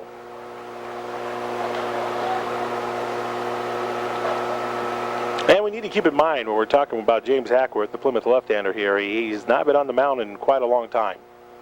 And I'm sure everything, the rhythm and the whole 9 yards involved in pitching is just not there for him right now. But he's such a great competitor and he's such a great athlete that mechanics aren't really much of an issue. And that's a good thing. Right, right. The 3-1. This one's toppled foul, and just like that, James Hackworth has got himself back into a count 3-2. Well, James likes to work quick. We just don't want him to work so fast that he's not paying attention to little things there on the mound and he's trying to overthrow. Here's the payoff pitch to Tharp. Fastball dots the outside corner, strike 3. Pitcher, number 5. First strikeout for Hackworth. From what I've seen from the umpire today, Tony, these guys better be up there ready to swing. Yeah. If you're looking to have a walk at the beach, you might want to go somewhere else. Jared Thomas, a left-handed swinger, comes to the plate. Thomas, a .364 hitter in the postseason with no home runs and an RBI. Looks at strike 1 on the fastball there. He's a South Bend Riley product, is Thomas. Back to the pitching real quick. Plymouth as a team comes into the state finals with an ERA of 4.79 as the 0-1 fastball sliced foul into the Ed Hess Field west of Bill Nixon location. 0-2 the count to Thomas. Outfield straightaway, maybe a little gap in right center. A good curveball, and the home plate umpire would not pull the trigger. Said it was a little high, so now it's 1-2. So with 1 out, the 1-2 pitch to Thomas. The bouncer to the left side, and it's going to be taken by Bowers. Goes over to first in time, 2 away. Catcher number 4, Ian Lauer. That'll bring up Ian Lauer. Lauer hitting .375, no home runs, 7 runs batted in. Lauer, I believe, will be a junior at South Bend Adams. And the first pitch to him is on the outside corner with a fastball for strike 1. Yeah, tonight could be a night where ERAs for both teams could go down. I think go down at the amount of. Oh, I know. I'm just joking with you. The amount of plate coverage that the pitchers are getting right now as the next pitch is fouled off to the right. Yeah, you definitely need to have your hitting shoes on tonight. Yeah, you're right. At least so far early in this game was with Tony Gugler behind the plate. Well, you only ask for consistency, and he's definitely been consistent. So absolutely. No complaints here. Now we're an inning and a half into this one. The 0-2. Fastball turned on, hit the left center field. Damon Allen is going to give way to his center fielder, Cody Barrier, who catches it in left center field to end the inning. So the first 1-2-3 inning for James Hackworth, and we go to the bottom of the second. Plymouth trailing 2-0. It's the state final. It happened back at our studios. I want to appreciate him joining us again for Post 27 baseball. Kyle Cartwright will take his first look at Jared Thomas, and the first pitch to him misses high and away for a ball. 2 runs, 3 hits, and no errors for South Bend. Plymouth still looking for the first hit and run as this one's fouled off to the right. Sun kind of gone and hiding here for just a little bit over Bill Nixon Field. Just a magnificent Thursday evening. The 1-1. That curveball again slips out of the hands of Thomas, and he looks a little frustrated, Scott, that curveball he's just not been able to get a good grip on. Well, and that's, obviously that's his go-to pitch, and he really hasn't had command of it only for a batter or two, so we'll have to see how he handles this. He tried to bust the fastball in on the right-handed hitting Cartwright, missed it inside, and now he falls again behind 3-1. This will be the third hitter that count has appeared. Plymouth has got to take advantage of this. The 3-1. Oh, Cartwright had a good swing, but he missed it, and now the count 3-2. Kyle needs to keep his head a little bit more still there as he kind of pulled it a little bit. Well, the 289 hitter with a home run and 10 RBIs awaits the payoff pitch, and he fouled it off the catcher, it looked like. Well, that'll jar a few marbles loose. The umpire Gugler goes out and says, I need to walk this off. Now he has a smile as he talks with Ian Lauer, the catcher. Yes, sirree. The trials and tribulations of an umpire. Here's the payoff pitch again to Cartwright. Inside, ball 4. That is the third walk in an inning and a third for the left-handed throwing Jared Thomas. That'll bring up Mark Bowers, a 250 hitter with a home run of 14 RBIs. This young man is due to bust out. He'll have one game of good offense, and then he'll just struggle the next couple. But this could be the setting that's good for him, as Robert Jennison, the third baseman, is in at third right on the grass. Bauer showing no sign of bunting, and he takes a strike. We've seen his average not only drop a little bit as the season has come to its round, the on-base percentage has dropped as well. He squares this time, butts it beautifully down the right side. The pitcher Thomas Fields throws, gets the out there, and Cartwright, who took a wide turn around second, had to get back to the bag on the throw from Tharp. So the sack bunt with one strike on him, put down perfectly by Mark Bowers, gets a runner in scoring position, and Sean Rogers, a 276 hitter with no home runs and 10 runs batted in, stands in. Sean, the average has increased as the year has gone on, and there's a wild pitch as it sailed over the catcher's head, and to third base goes Kyle Cartwright. So now Plymouth has their first run 90 feet away with only one away. I think you're right. I think Thomas continues to be frustrated here, Tony, and that's obvious by the wild pitch there way over the catcher's head. The 1-0 pitch to Sean Rogers. Fouled it back to the screen. Well, that's one, and I think Sean may wish he had back. That was right down the middle, belt high. Thomas right now just wanting to throw some strikes. And when you get a pitcher in that situation, you got to jump on him. That curveball got out of his hand again, and he missed high. It's 2 balls and a strike now. Thomas is just trying to figure out a way to get a release point on that curve. Right now, it's just coming out of his hand just a hair too early, and everything's been high. That fastball ends up being a little flare, but the shortstop Cody Shell goes over and makes the catch just before he hits the outfield grass. And that is a big, big out on Sean Rogers, because now there's 2 down. Center fielder, number 5. Sean got fisted there, Tony, and wasn't able to get it out over the infield. That was an easy play for the shortstop, Chanel. Cody Barrier. Well, I tell you, what a great year he has had. And he rips a shot there down the third base line on the first pitch. He'll get an RBI single as he stumbled around first base a little bit. But Plymouth gets on the board. And now it's 2-1 on that RBI single off the bat of Cody Barrier. RBI number 10 on the season for him. Boy, Cody picked that inside pitch out, turned on it nicely. Got himself an RBI and got Plymouth Post 27 on the board, 2-1 here. So the leadoff walk by the South Bend left-hander Jared Thomas comes back to haunt him. And now at the plate is Joe Solis. He was the first walk that Thomas issued to start the Plymouth at bat for the ball game back in the first inning, as the offering to him misses away for ball 1. Outfield straight away. Tony Blotho flashing the signs over at the third base coaching box. Barrier takes a lead, and here's the pitch. Fastball up and in, misses. And now it's 2 balls and no strikes. Cody Barrier, perfect on the season in stolen bases. He has attempted 7 times and has reached his destination all 7 times. That fastball will be a strike to Solis. And now the count 2-1 with 2 out. Plymouth just getting on the board here in the bottom of the second inning. 2-1, South Bend Post 50. The sun comes back out. Thomas from the stretch. Here's the pitch. Fastball turned on, slow roller down the third base line, foul. So the count evens up, 2 balls, 2 strikes with 2 outs. And Cody Barrier will trot back to first base. And we'll get ready for the next pitch to Joel Solis. Joe Solis in the regionals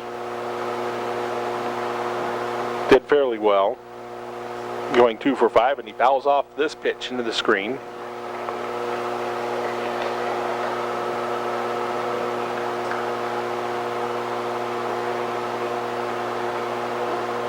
He had an RBI in the Bristol game, which was the very first game Plymouth played in which they lost 7-3. The 2-2 to Solis. Fastball blew it by him. Strike 3 on the swing and miss. So Solis goes down, but Plymouth gets a run on the board on an RBI single off the bat of Cody Barrier. Scoring hits, and now they will bring their 10th batter to the plate to start the 3rd inning. That's Devin Bailey, who got an infield hit. His very first plate appearance. McMahon in at the bag at 3rd base. So someone obviously did a little bit of homework. And now he's going to back up with the first pitch being in there for a strike. Here comes the next offering to Devin. Popped up behind home plate. This may get us, Scott. Get up. There it is. I thought you had it. I had it. Thought you had it. And Mr. Moyer knocked me over as I was. Well, you know, I'll tell you, when the foul ball comes up this way, Mr. Moyer, it's doggy dog. He will knock you down. The 0-2, there's a fly ball deep to left center field, sending Allen back, but he's got a beat on it. And he'll make the catch 10 feet in front of the fence, route number 1. So Devin Bailey shows he can get around on a fastball if it's right down the middle as he flies out for route number 1. Damon Allen did a good job of tracking that one out in left field, as he did get a pretty good poke on that. Brody Andrews now heads to the mound. Needs to have a little conversation with his battery mate. Well, and these two obviously have worked together, coming from the Tippy Valley program. Right. So they know if something's happening with James, Brody's going to know about it. He might have got a little too much of the plate on that one, and Brody went out there and said, whoa, hold on. Listen, when you're 1 strike, your 2 strike pitch count, you're getting way too much of the plate.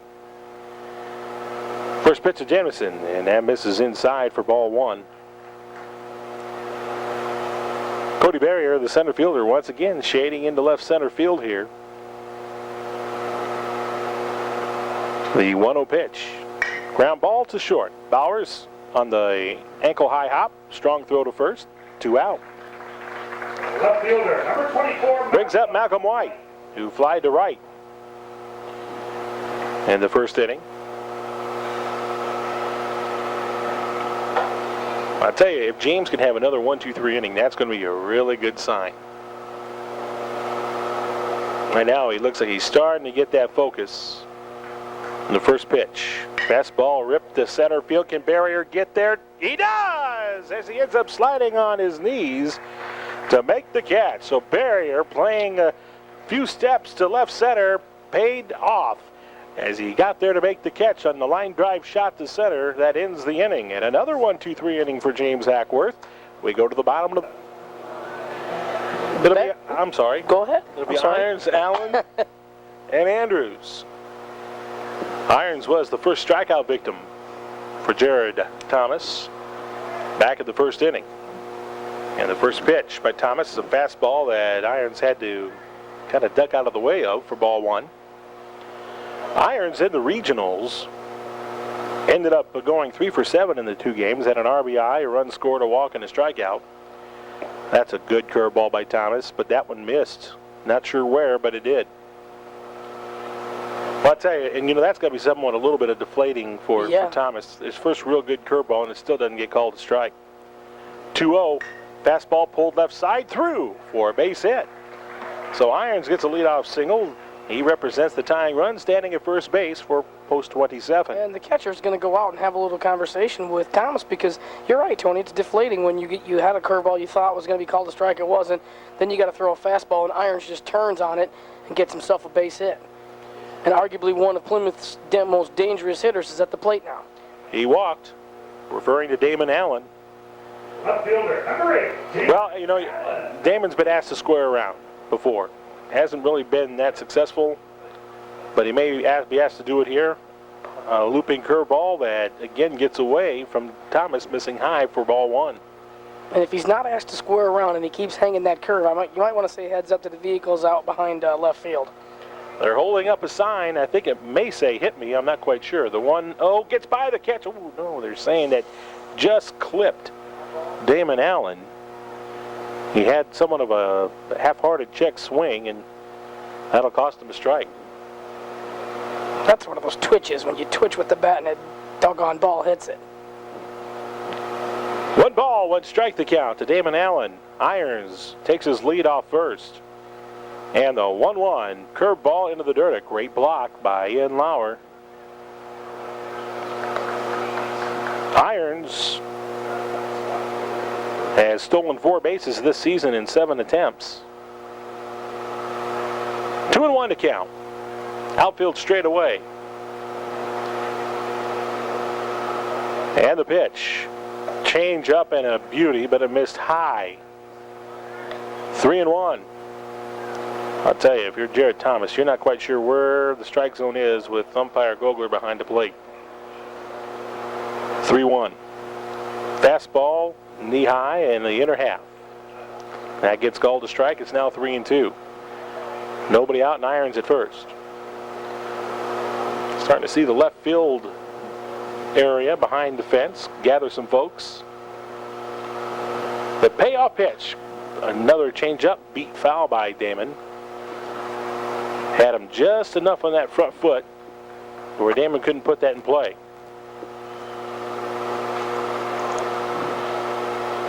The outfield playing straight away for the right-handed hitting slugger from post 27. And from the stretch, here's Thomas's left-handing deliverer.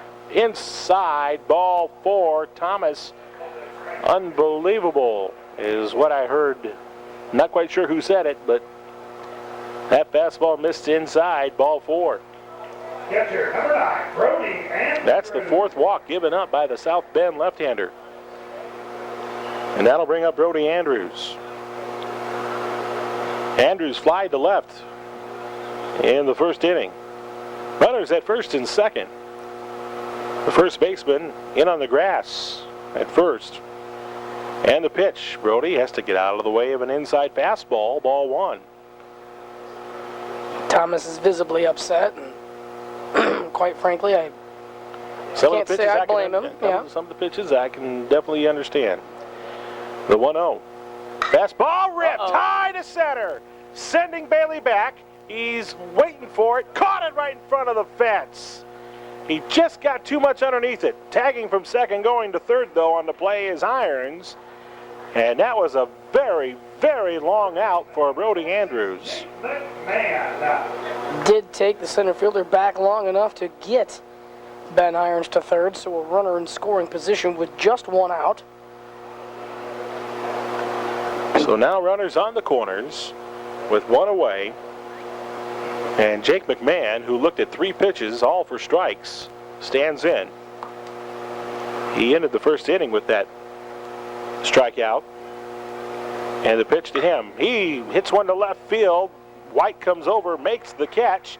And he kind of lollygagged it a little bit, thinking that was out number 3. And it's going to cost him a run. As coming home to score on the tag is Ben Irons. I think Malcolm White just lost the out count. Because as soon as he caught it, he took it about a step and a half and then realized, oh, wait a minute. That was only out number 2 I caught. But it ends up being an RBI sac fly for McMahon, and we're tied at 2 now. Number 14, Kyle Cartwright. Irons and the coaching staff did a nice job of being aware that he didn't know what the count was and was able to get the run in and tie this game at 2s. Cartwright walked. And they went ahead and appealed the tag, and the umpire said no go. Home plate umpire Gogler was the one who was responsible to make that call, and he did. I think that sign out there says Scott is my favorite color commentator. Now, I don't know how many color commentators they know out there, but, you know, I'll take the... Name Scott? Hey, now. Fastball in the inner half for a strike. 0-1 to count. But I appreciate it. I thought it was more like We love the boss. The 0-1. Change up, rifle to right center field.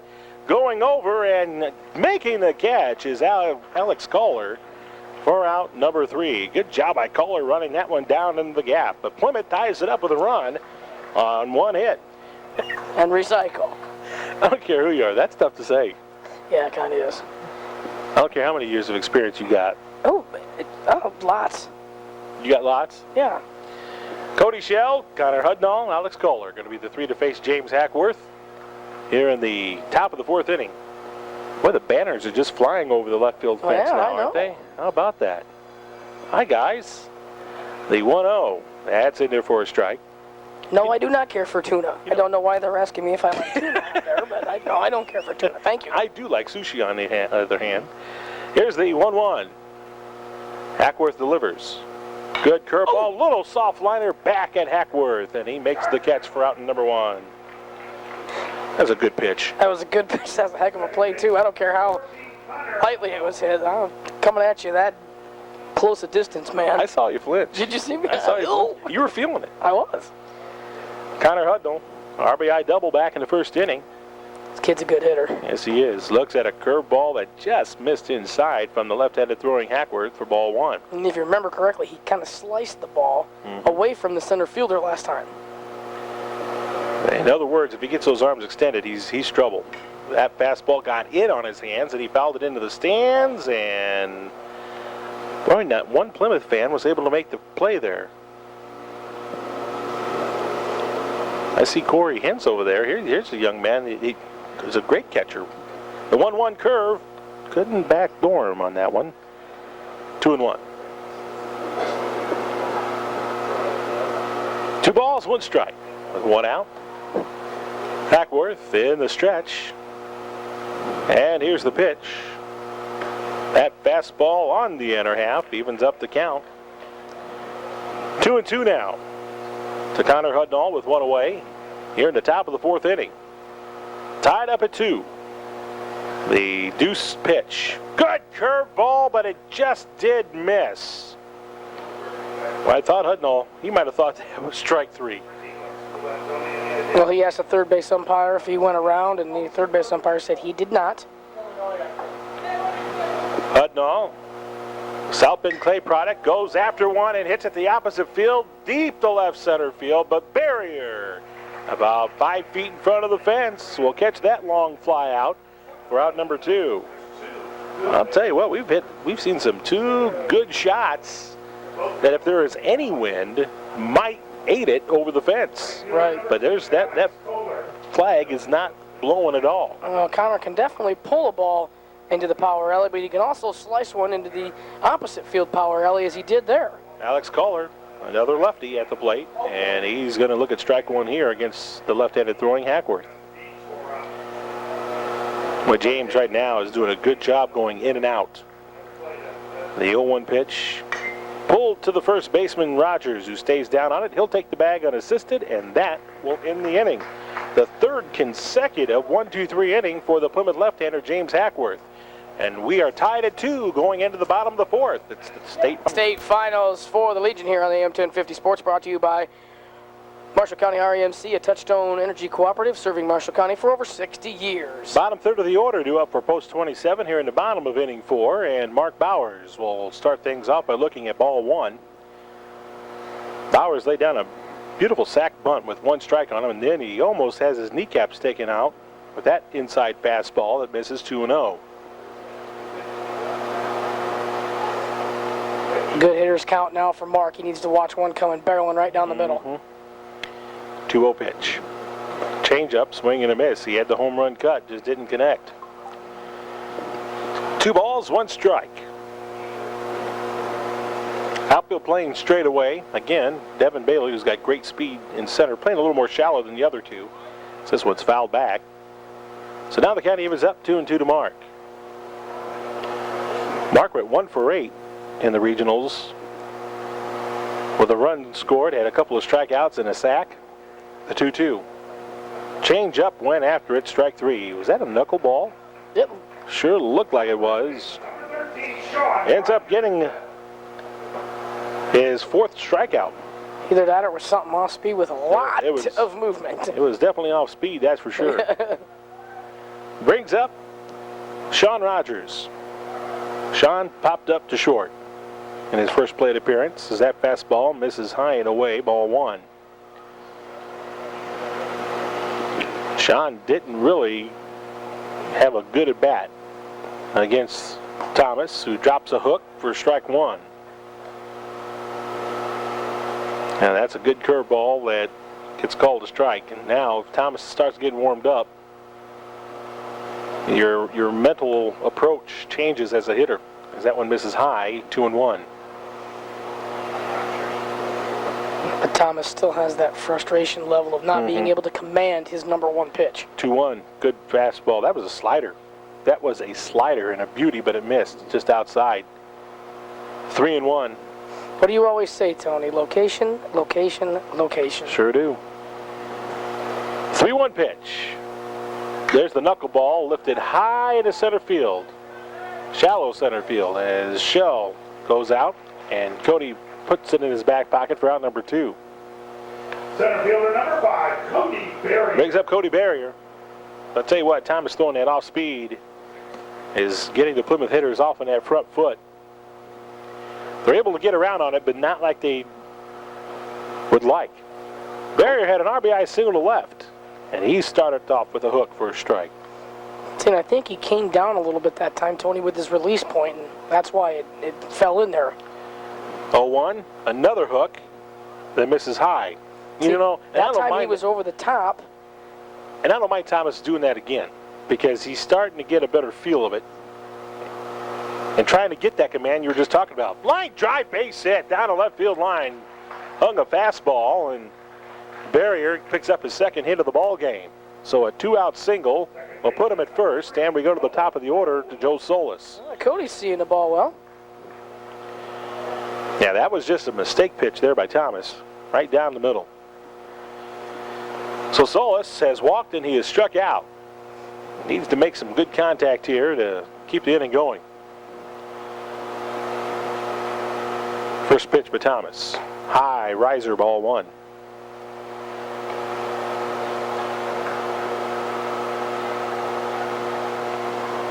The last meeting, the only meeting between these two, Solis did not play.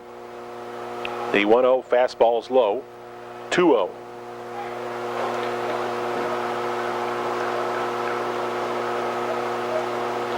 Thomas did pitch against Plymouth in that 11-7 loss. As there's a curveball and that just misses. Don't know where, but it just missed. Thomas went 3 innings against Plymouth, had 4 hits, 5 runs. They were all earned, walked 5, struck out 2, and had a home run. That fastball catches the inner half, and now it's 3 balls and a strike as Bill Smith from post 27 brings Din Din. Okay, quit drooling. I just got a little excited, sorry. Here's the 3-1 pitch instead of throw to first. Nope, no throw to first. Thomas just looked them over. Solis ahead of the count here, 3-1. Here's the pitch. Fastball, little flare, and it's caught by a leaping Shell, the shortstop, to end the inning. Fine athletic play by the South Bend post 50 shortstop. We go to the 5th. Cody Tharp. Cody was a strikeout victim back in the 2nd inning. Hackworth winds, and his first offering is grounded toward Mark Bowers. Bowers picks up long throw to first, and it is in time to get out number 1 on Cody Thorpe. So a good job, a good arm that time by Bowers. Number 5, Jared Thomas. Jared Thomas now comes to the plate, the pitcher for post 50. He was a ground out victim to Bowers back in the 2nd inning. Hackworth settled down nicely after a rough first inning and has had 3 innings to this point. The 2nd, the 3rd, and the 4th. Now we're in the 5th, and he's got 1 out. Hackworth eyes, here's the pitch. That one swung on into left field. Damon Allen will come in and make the catch for out number 2. So 2 up, 2 down for James Hackworth, as he is really slammed himself into a nice rhythm here. He will face now Ewan Lauer, the catcher. Lauer, a flyout victim to center field, his first at bat. He'll look at a fastball on the outside corner for strike one. 2-2's your score, top of 5 here. Hackworth's next offering is a little low. Good dig out by Brody Andrews. A ball and a strike on the post 50 catcher. Lauer digs in. Here's the pitch. That one swung on. That's going to get down for a base hit. Can Irons get over and cut it off? He's going to try for... No, he's not. He had a big turn at first base. Wisely heads back in. He'll have himself a single, and that'll round out back to the top of the lineup in Devin Bailey. So a nice job of a base hit there into right center field. A good job by Irons getting over there and cutting that off, as it was a big turn at first. However, Lauer stays there, and that brings up center fielder Devin Bailey. Way outside, ball 1. Bailey is single. He scored back in the first. He also had a long, and I mean a long fly ball out to Damon Allen, his last at bat in the 3rd inning. Hackworth gets the sign now from Andrews. Here's the pitch. Swung on and missed. That runs the count to a ball and a strike now.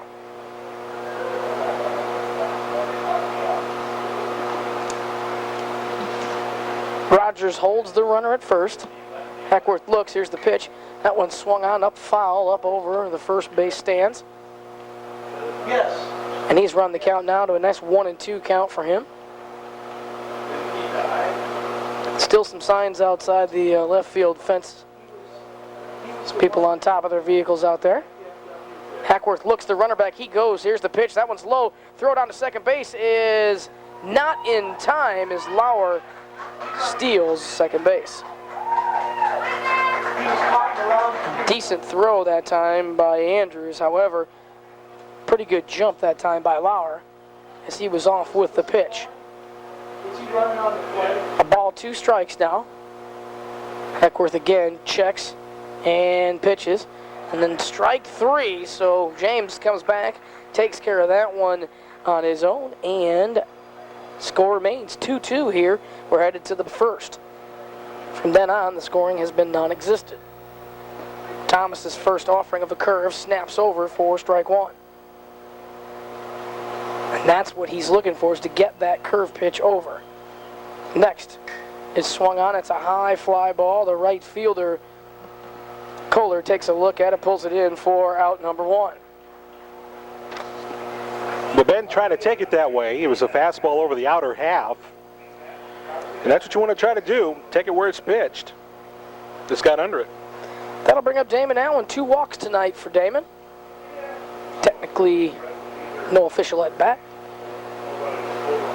He looks at an off-speed pitch, a little low, maybe outside for ball 1. Damon has home run power. Here's the pitch. Way outside, ball 2.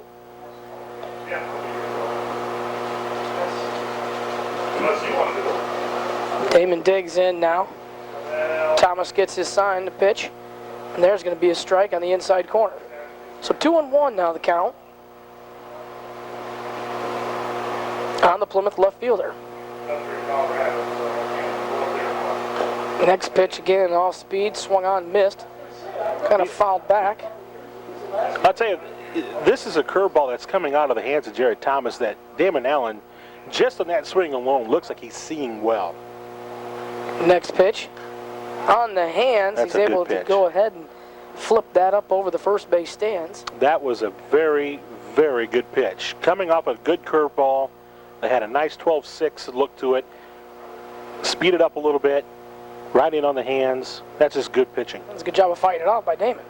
Next offering is swung on and missed for strike 3. Then he goes upstairs with the fastball. You got an aggressive hitter like Damon Allen. That was just probably some of the best pitching I've seen right there in a while, quite frankly. Right. Well, he's starting to feel a little bit more comfortable now. Brody Andrews to the plate now. Sacrifice back in the 3rd. Fly out back in the 1st. Curveball way high. Tips off the catcher's mitt, Lauer. Lauer receives a new baseball, throws it back to the pitcher. Lauer kind of looking at his pitcher. Come on, I'm not a very tall guy. Don't be throwing him that high. Next pitch, high and outside for ball 2. Andrews out in front of the count now, 2-0. This is a dangerous count here for Thomas. Swung on just underneath it. It's a high fly ball. Shortstop Shell calls for it. It's in his glove, and that's going to be out number 3. So we head to the top of the 6th inning, still tied at 2 right here on AM 1050 Sports. It will be Janison along with White and Shell to face the Plymouth right-hander Hackworth, who has done a marvelous job since having a rough first inning. And the first pitch to him is a curveball in and over for a strike. Janison is 0 for 2, a sac bunt laid down, and he has grounded out. The outfield playing straight away as Hackworth delivers the 0-1. Good curveball, but it just did not backdoor enough. It stayed outside, 1 ball, 1 strike.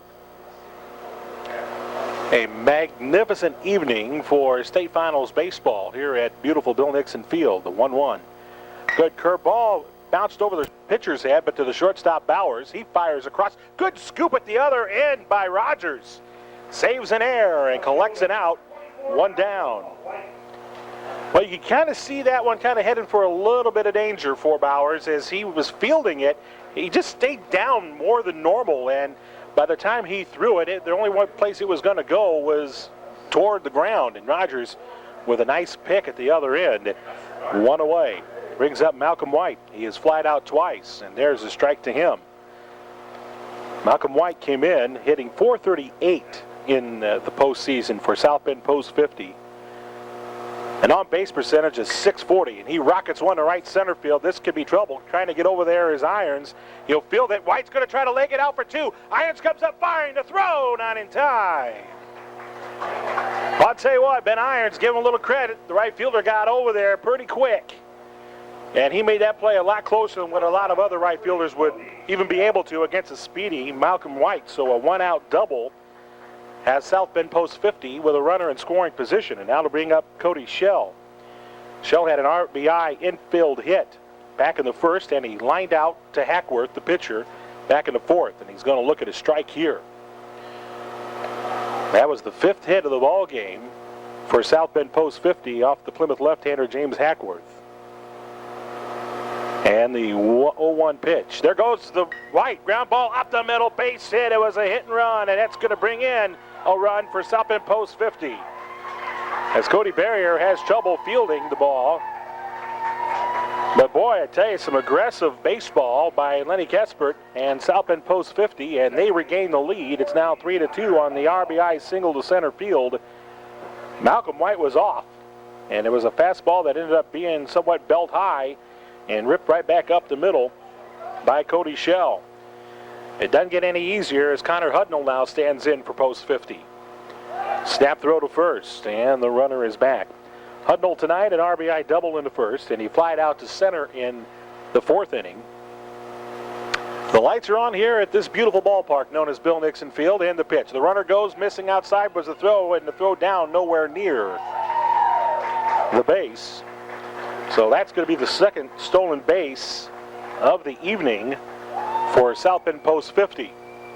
And now that's going to spark a little bit of a warm-up on Post 27's part, as Justin Nick will make his way to the practice mound.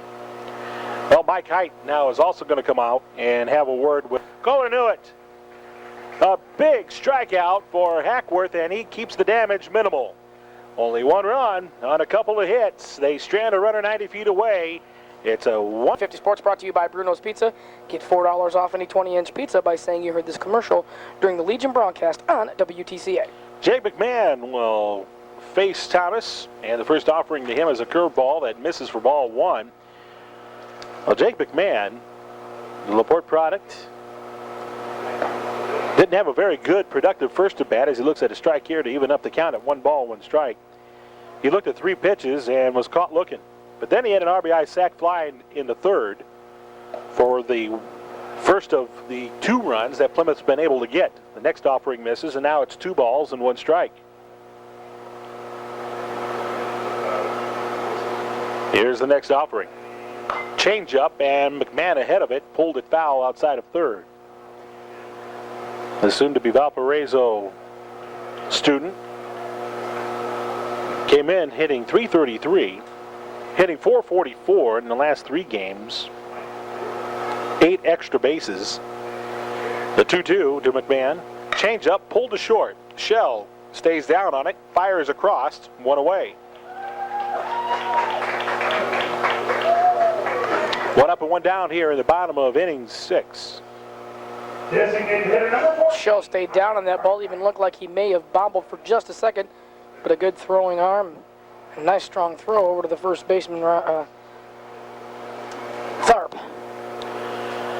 Cartwright hit .365 this past season for the Pilgrims. Had a couple of home runs and 22 runs batted in. Came into tonight's action hitting .289 with a home run and 10 runs batted in. And he's going to look at strike 1 here in his 3rd at bat of the ball game. He walked into 2nd and flied out to right into 3rd. The outfield straight away, and the 0-1 pitch by Thomas. He backs up Cartwright with that hook. So now it's 1-1. The left field posse still in force. Here's the 1-1. Oh, went inside with that fastball, swing and a miss, 1-2. I don't care how quick a hands you got, that's going to be an almost impossible pitch to try to do anything with except jam yourself. The 1-1 offering. It comes inside again. That almost grazed him. He had to duck out of the way of that one. That evens up the count now at 2 balls and 2 strikes. 3 runs, 6 hits, no errors for post 50. 2, 3, and 1 for post 27, who was at the plate here in the bottom of the 6th.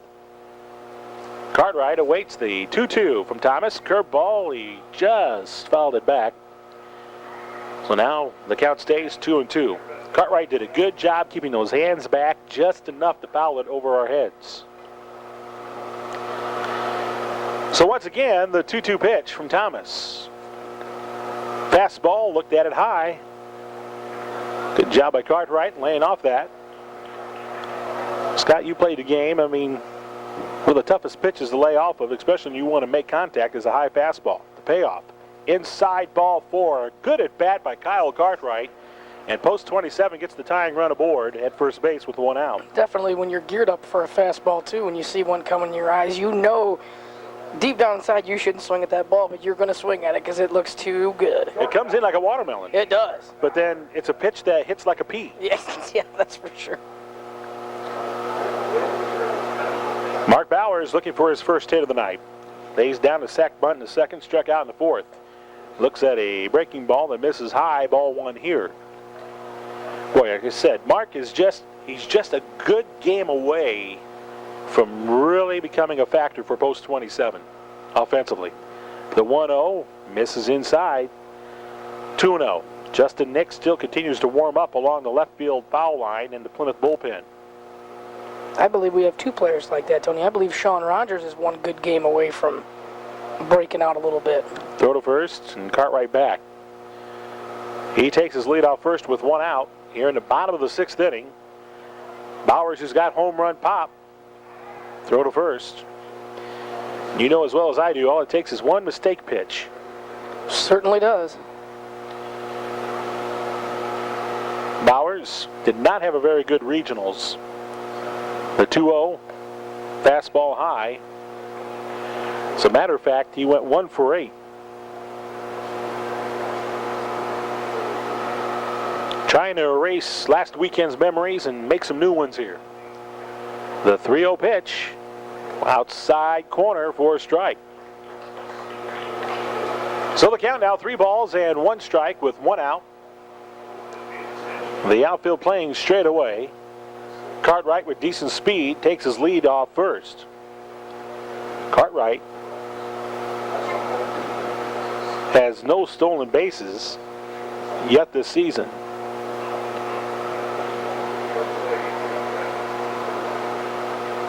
Matter of fact, he's tried 9 times and has been unsuccessful all 9. That fastball caught the inside corner for a strike. And Bowers Now has a full count to him, 3-2. Bowers thought that pitch was inside, and he threw the bat toward the on-deck circle to go to first. A good heads-up base running play by Cartwright, who didn't stray away from first base, paying attention to his hitter. The payoff pitch, fastball, popped up down the right field line, and this one looks like it's going to go out of play, and it will. So the count again will stay 3 balls, 2 strikes with 1 out, and Cartwright still stands at first base. Well, Bowers is in ultimate protect mode here. He's going to have to go at anything that's anywhere near the strike zone. So here we go, the payoff pitch with 1 away. Cartwright getting a tad bit bigger lead off first. The delivery, curveball missed outside, ball 4. Thomas upset that he didn't backdoor it. So now with 1 away, runners at first and second. That's back-to-back walks now for Thomas. Walks number 5 and 6 on the evening. And now Sean Rogers, who has popped up to short, both at bats come to the plate. And Mike Height, the first base coach, talking to Sean. Sean's been somewhat of a little bit of a personal project for Coach Height this season. Just trying to get him to settle down. He's got a wonderful swing. You've made reference to it a moment ago. He's one that if he breaks out, this kid gets hot and can carry a team. Had a big swing at the fastball and miss for strike 1. Yeah, his confidence level is just not there offensively. Defensively, he's fine. I mean, he is a great defensive first baseman. Here's the 0-1 delivery to the Plymouth left-handed swinging Rogers. Thomas changes it up, and Rogers stayed with it. Drives one into the gap in the right center field. It splits the outfield. Rolls to the fence. Here comes Cartwright. Here comes Bowers. No, Bowers puts on the brakes. Slips and falls down, but he's able to get back to the bag, and it's a big RBI double nonetheless for Sean Rogers. And that ties this ball game up at 3-all. We're brand new. Sean did a great job that time, turning on that ball, getting it into the right center field gap.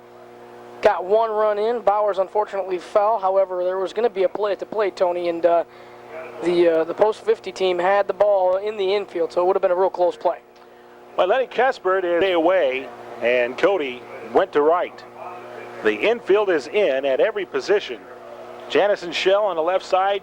Brett Carlson, who's the new second baseman, is in. And Tharp at first, in on the grass. The 0-2 to Barrier. Fastball popped up over our heads and out of play. 0-2 the count. Hudnall just a tad bit different in style than Jared Thomas. For starters, he's a right-handed thrower. Second of all, Hudnall brings it. Falls off the mound as well, Tony. Here's the 0-2 pitch to Barrier. He's got that Derek Lee batting stance, the pitch. Fastball sails away. What I mean by the Derek Lee batting stance is that he takes that front foot, doesn't go in the traditional batting stance where it starts pointed at the pitcher. He literally puts the front foot behind him somewhat and has a very, very small open stance. Here's the 1-2 pitch. Curveball into the dirt and a good scoop up by Ian Lauer. Tied up at 3 here in the bottom of the 6th inning. South Bend got their 3 spot with a run in the top of this inning. Plymouth has just tied it here in the bottom half. But they have runners at second and third with 1 out and a chance to go ahead. The 2-2 pitch to Barrier. Fastball into the dirt and another good pickup by the South Bend receiver Ian Lauer. Saved a run, 3-2. Now, if you're Cody Barrier here, you're just setting on a good pitch. Otherwise, he's going to miss. Hudnall's just not been able to really concentrate on the strike zone. And he almost hit Barrier and did clip Barrier. So Barrier is hit by a pitch, and that will load the bases for Joe Solis. Second baseman, number 3, Joel Solis. So now the pitcher gets a little bit more cleaner and brighter for post 27. With 1 away, there's a post 27 player on every bag. If you're Joel Solis, what you don't want, Tony, here is you don't want a ground ball. No. You want to get something. If you're not going to get a base hit, you want to get something in the air and get a run driven home from third. Again, now the infield will back up the middle. It's short and second. The corners are pulled in. Solis looks at a high fastball for ball one. Well, I'll tell you the first thing you do for Joe Solis is make Hudnall throw a strike. And if you fall behind in the count, don't worry. Hudnall wants you to put the ball in play. The 1-0. That's in there. Good pitch. Connor, he's a gamer. Yes, he is. And he gets it honestly. South Bend Clay product, 6'2", 175-pounder that's on the hill for South Bend. And the 1-1 pitch. Curveball hit in the center, and Shell Leaps made a great catch. The runners, with some heads-up base running, got back to the bags at all respective spots. And there's 2 outs. What a sensational leaping grab by Cody Shell of South Bend, as the shortstop read his timing, or read his jump perfectly. Well, he was able to get over and get in front of the ball, too. That took double the way there. Sorry. Ben Irons now will have a chance with 2 out to try to bring home someone with the bases loaded. Low ball 1. Ben is 1 for 3 tonight. He has struck out, singled, and scored in the 3rd, and fly to right in the 5th. The outfield straight away. Plymouth has a runner on every base. The 1-0 ground ball to the right side, and Hudnall gets out of the inning as Carlson throws to short. Shell covering, inning over. Plymouth leaves the bases loaded here in the bottom of the 6th, but they tie it up with a run. And Justin comes in with an 0-2 record in 21 innings pitched. He has faced 96 batters, surrendered 14 runs, 9 earned, 20 hits given up by the right-hander. His ERA coming into tonight's performance right at 3.86. First offering is ball 1 to Cody Tharp, the first baseman. And he has a healthy cut at the next offering and fouled it back, evening up the count to a ball and a strike. Tharp has struck out and has grounded out. The next offering from Justin Nick. Low fastball, and now it's 2-1. Opponents against Justin Nick coming into the state finals hitting .235 against him. No good fastball right in on the hands of the big fella, and who pulled it foul toward his third base coach. Now Justin Nick did pitch in the regionals, and they threw in the first game against Bristol. Fastball pulled again foul as Justin working the inner half of the plate against the right-handed swinging Tharp. Tharp's up there battling with a 2-2 count, Tony. Justin actually suffered the loss 7-3 to Bristol in game 1 of the regionals last weekend. That fastball down the middle, and Tharp will line it into center field for a one-hop base hit. That was just a mistake pitch right there with by Justin Nick. He had 2 strikes. Now Tharp battled and battled and battled, and when he got the mistake, he deposited it in center field for a base hit. Justin, in that regional performance against Bristol, pitched an inning and a third to 11 batters, threw 47 pitches, had 28 strikes of those pitches, and there's a bunt through strike for Jared make that Brett Carlson. Brett's in the ball game playing second base now. The next offering to Carlson.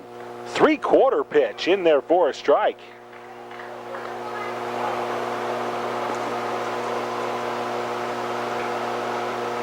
So that pitch is in Justin Nick's repertoire, and he's got ahead of the count 0-2. The pitch, fastball fouled back.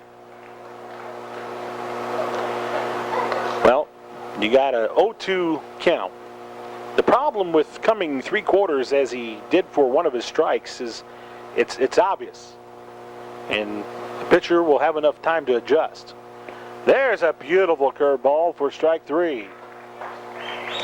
Can't adjust to that one. Gave him a nice look with that little 3/4 pitch and came back. Nice curveball. So with 1 out, there's 1 aboard at first in Tharp. That'll bring up Ian Lauer. He is 1 for 2 tonight. He's fly to center and single to right. In that single to right, he also stole a base in that 5th inning. First pitch to him is in there for a strike. It's a good sign Justin's been able to stay ahead of the first couple of hitters he's faced. Swing and a miss. It's 0-2. 1 out, 1 aboard. Tied up at 3 here in the top of the 7th inning. And here comes the next offering as Nick delivers. Fastball, a little comebacker. Oh, it hits the mound by Nick. Fielded by Solis, who takes the bag unassisted. There will be no play at first, so that'll go as a ground out 4 unassisted for out number 2. Center fielder, number 10, Devon Bailey.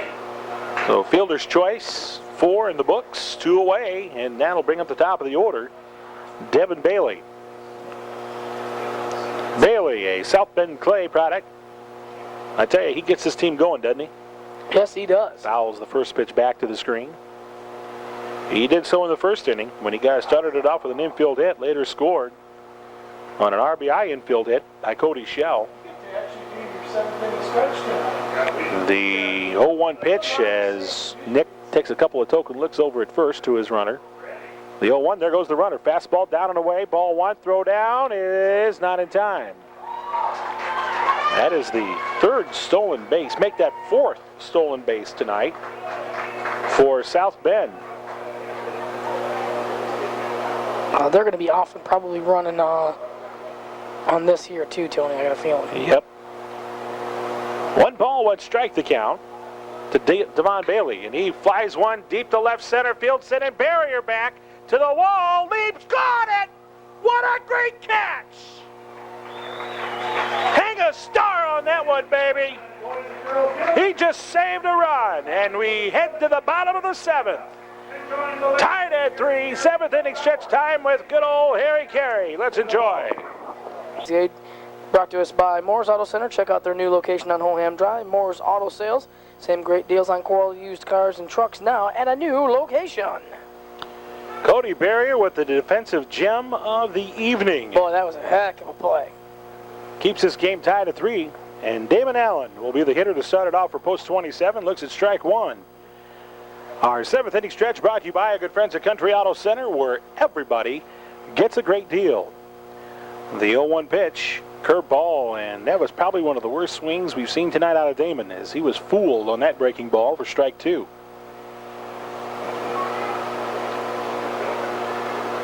Connor Hudnall getting ready for his first full inning of work. Here comes the next offering to Damon Allen.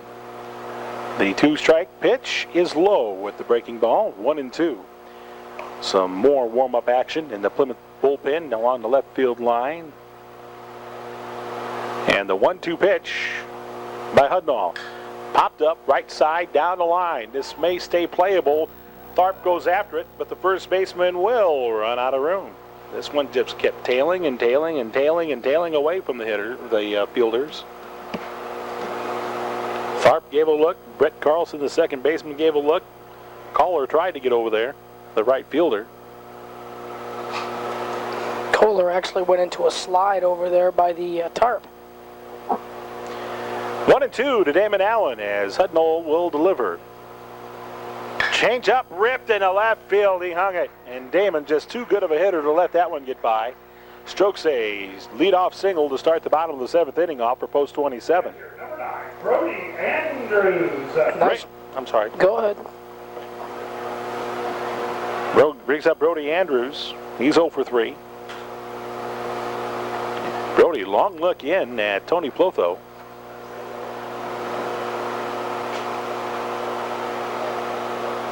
And now the catcher, Ian Lauer, goes out and makes some defensive signs. Not sure all of his infielders were looking.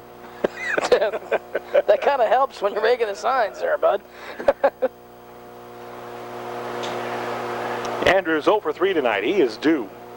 And I'll tell you what, one good pop could change all that. He tries to bunt it and missed it.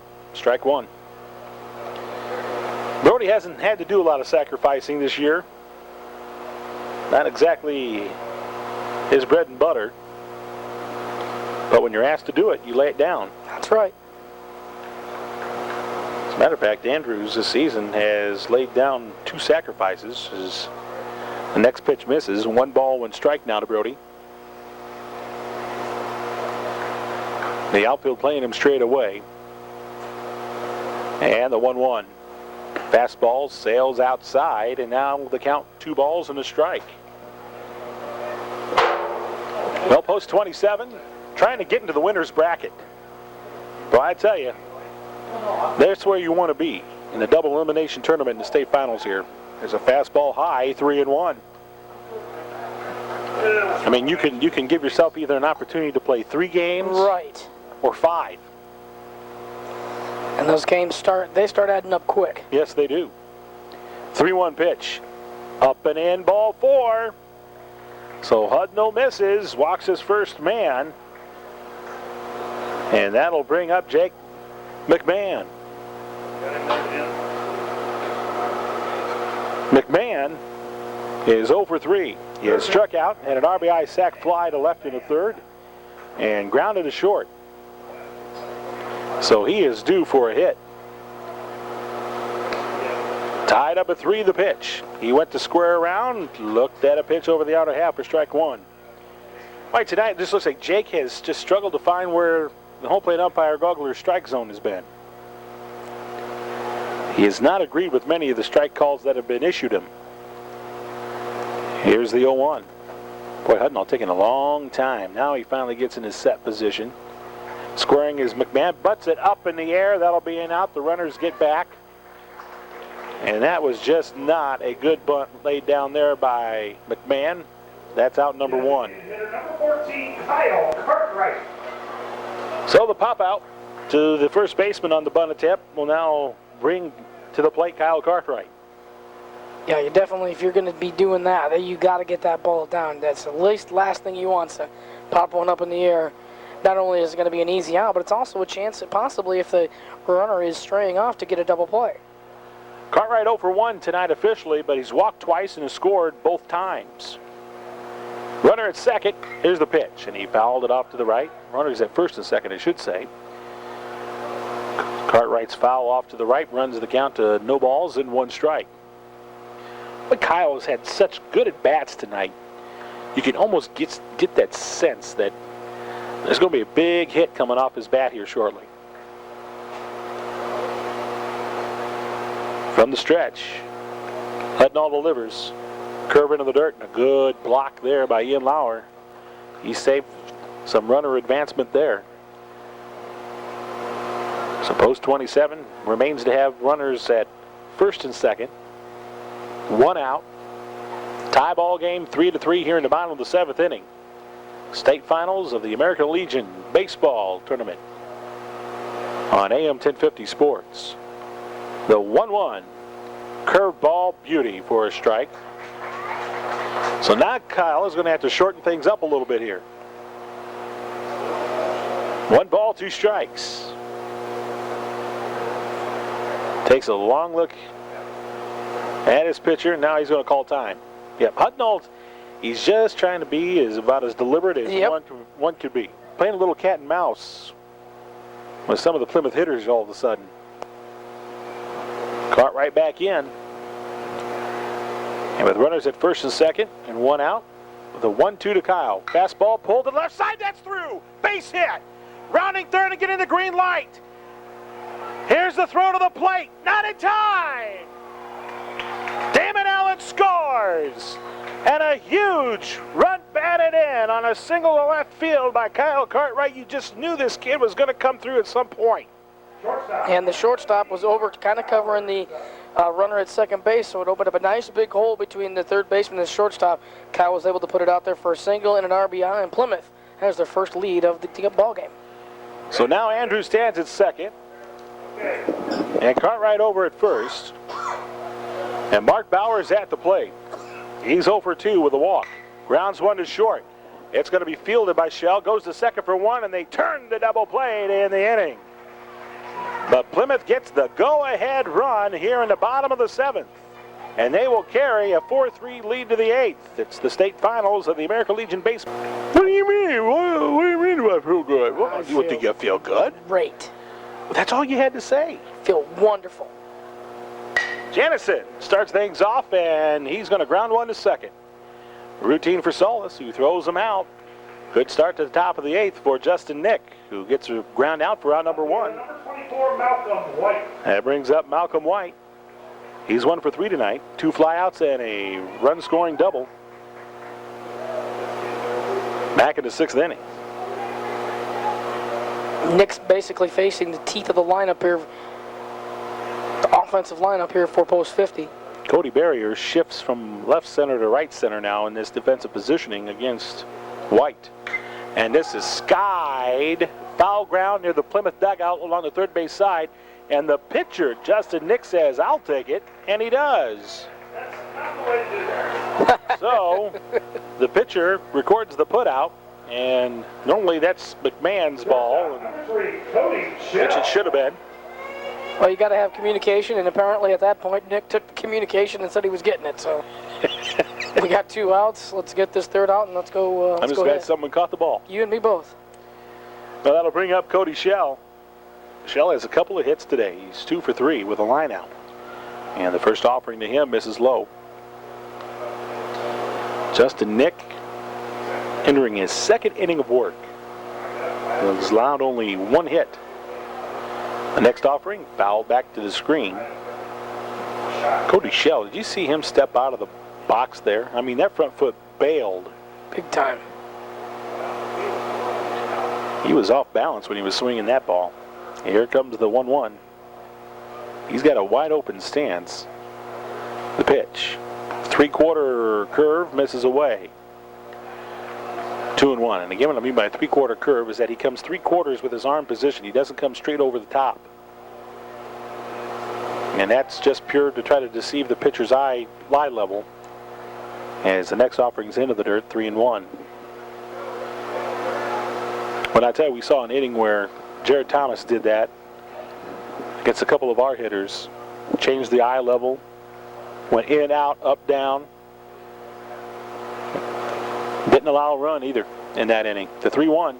Fastball ripped deep to left. Way back, and we're tied. Wow, what a shot by Cody Shell. Well, he waited back on that one, got his pitch, and boy, did he put it right over the left center field wall. And again, like you said, we're tied up once again. Justin Nick served it on a platter, and Cody Shell just had a buffet. Pitcher, number 14. So it's a brand new ball game, tied at 4 here in the top of the 8th inning. Talk about your big shots. That is one of them right there. Yeah, it was. So the solo home run ties it up at 4. This coming with 2 outs. And Connor Hudnall will now be the hitter. He's 1 for 3 tonight, an RBI double, a fly out, and a pop out is what his line score reads. And the pitch to him is outside, ball 1. And I'll tell you, Connor Hudnall has hit the ball pretty hard in this contest. Had a deep fly out to center. Got fooled when he popped up to short, but had a legitimate double his first swing, and this is a slicer down the left field line, but it'll be foul. So the count evens up at a ball and a strike. 2 runs in the first, 1 in the 6th, and now 1 here in the 8th for South Bend post 50 to tie it up at 4. Plymouth with 1 in the 2nd, 1 in the 3rd, 1 in the 6th, and 1 in the 7th. And here comes the 1-1 pitch. That one got away from Nick as he looked like he tried to throw a curve. 2-1 now the count. Boy, trying to find that elusive out sometimes can be the most difficult thing in this game. Oh, you're right. Swing and a foul off to the left side. Boy, it looked like Hudnall almost screwed himself into the ground. He swung the bat so hard. And Nick knows this is a dangerous hitter, too. Right. So he's got to try to stay away a little bit. 2-2. Ground ball right back up the middle, and that will sneak through for a base hit.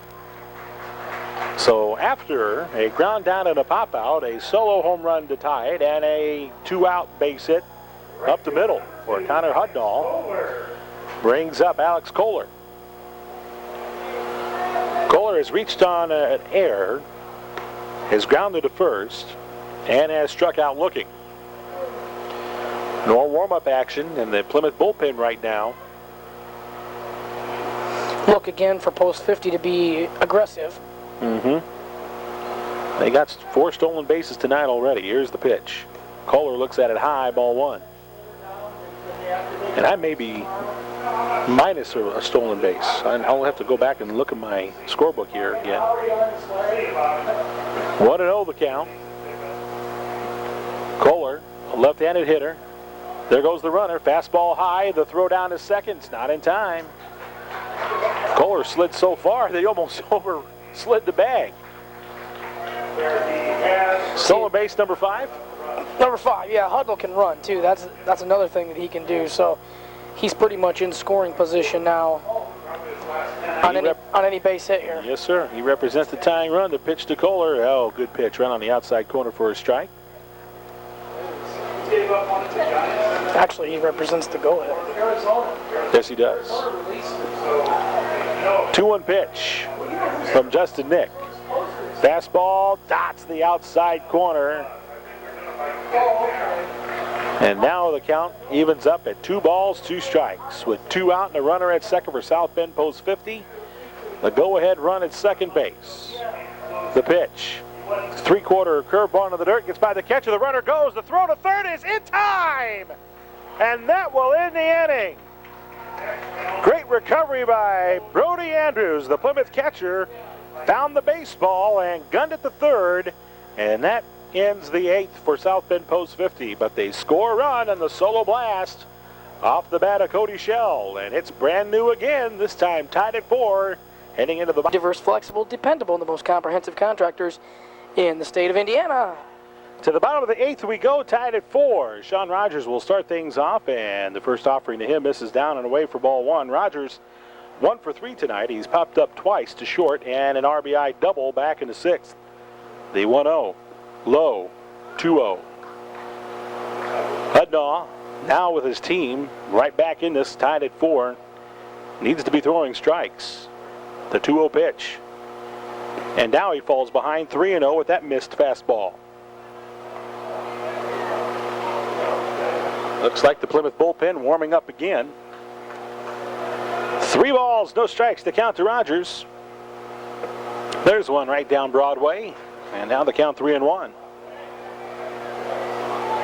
Outfield playing straight away for Sean, who takes a practice swing and awaits the 3-1. Fastball grounded to the left side, taken by Shell on a hop.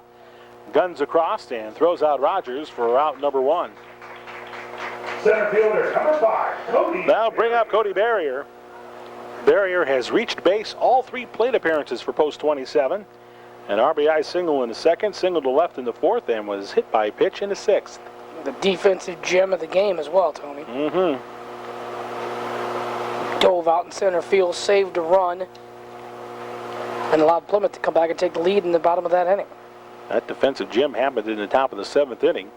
Good breaking ball by Hudnall, comes across for a strike. Hudnall's one of those kind of pitchers, once he gets his rhythm going, he finds a way to get movement in all of his pitches. The 0-1, that one tails away. So it's a ball and a strike now to Cody Barrier. The key against Hudnall is be patient. He's one of those challenge pitchers. The 1-1, right down the middle, and that's going to be bounced up the middle. And great backhand by Carlson. His throw off balance, though, will not be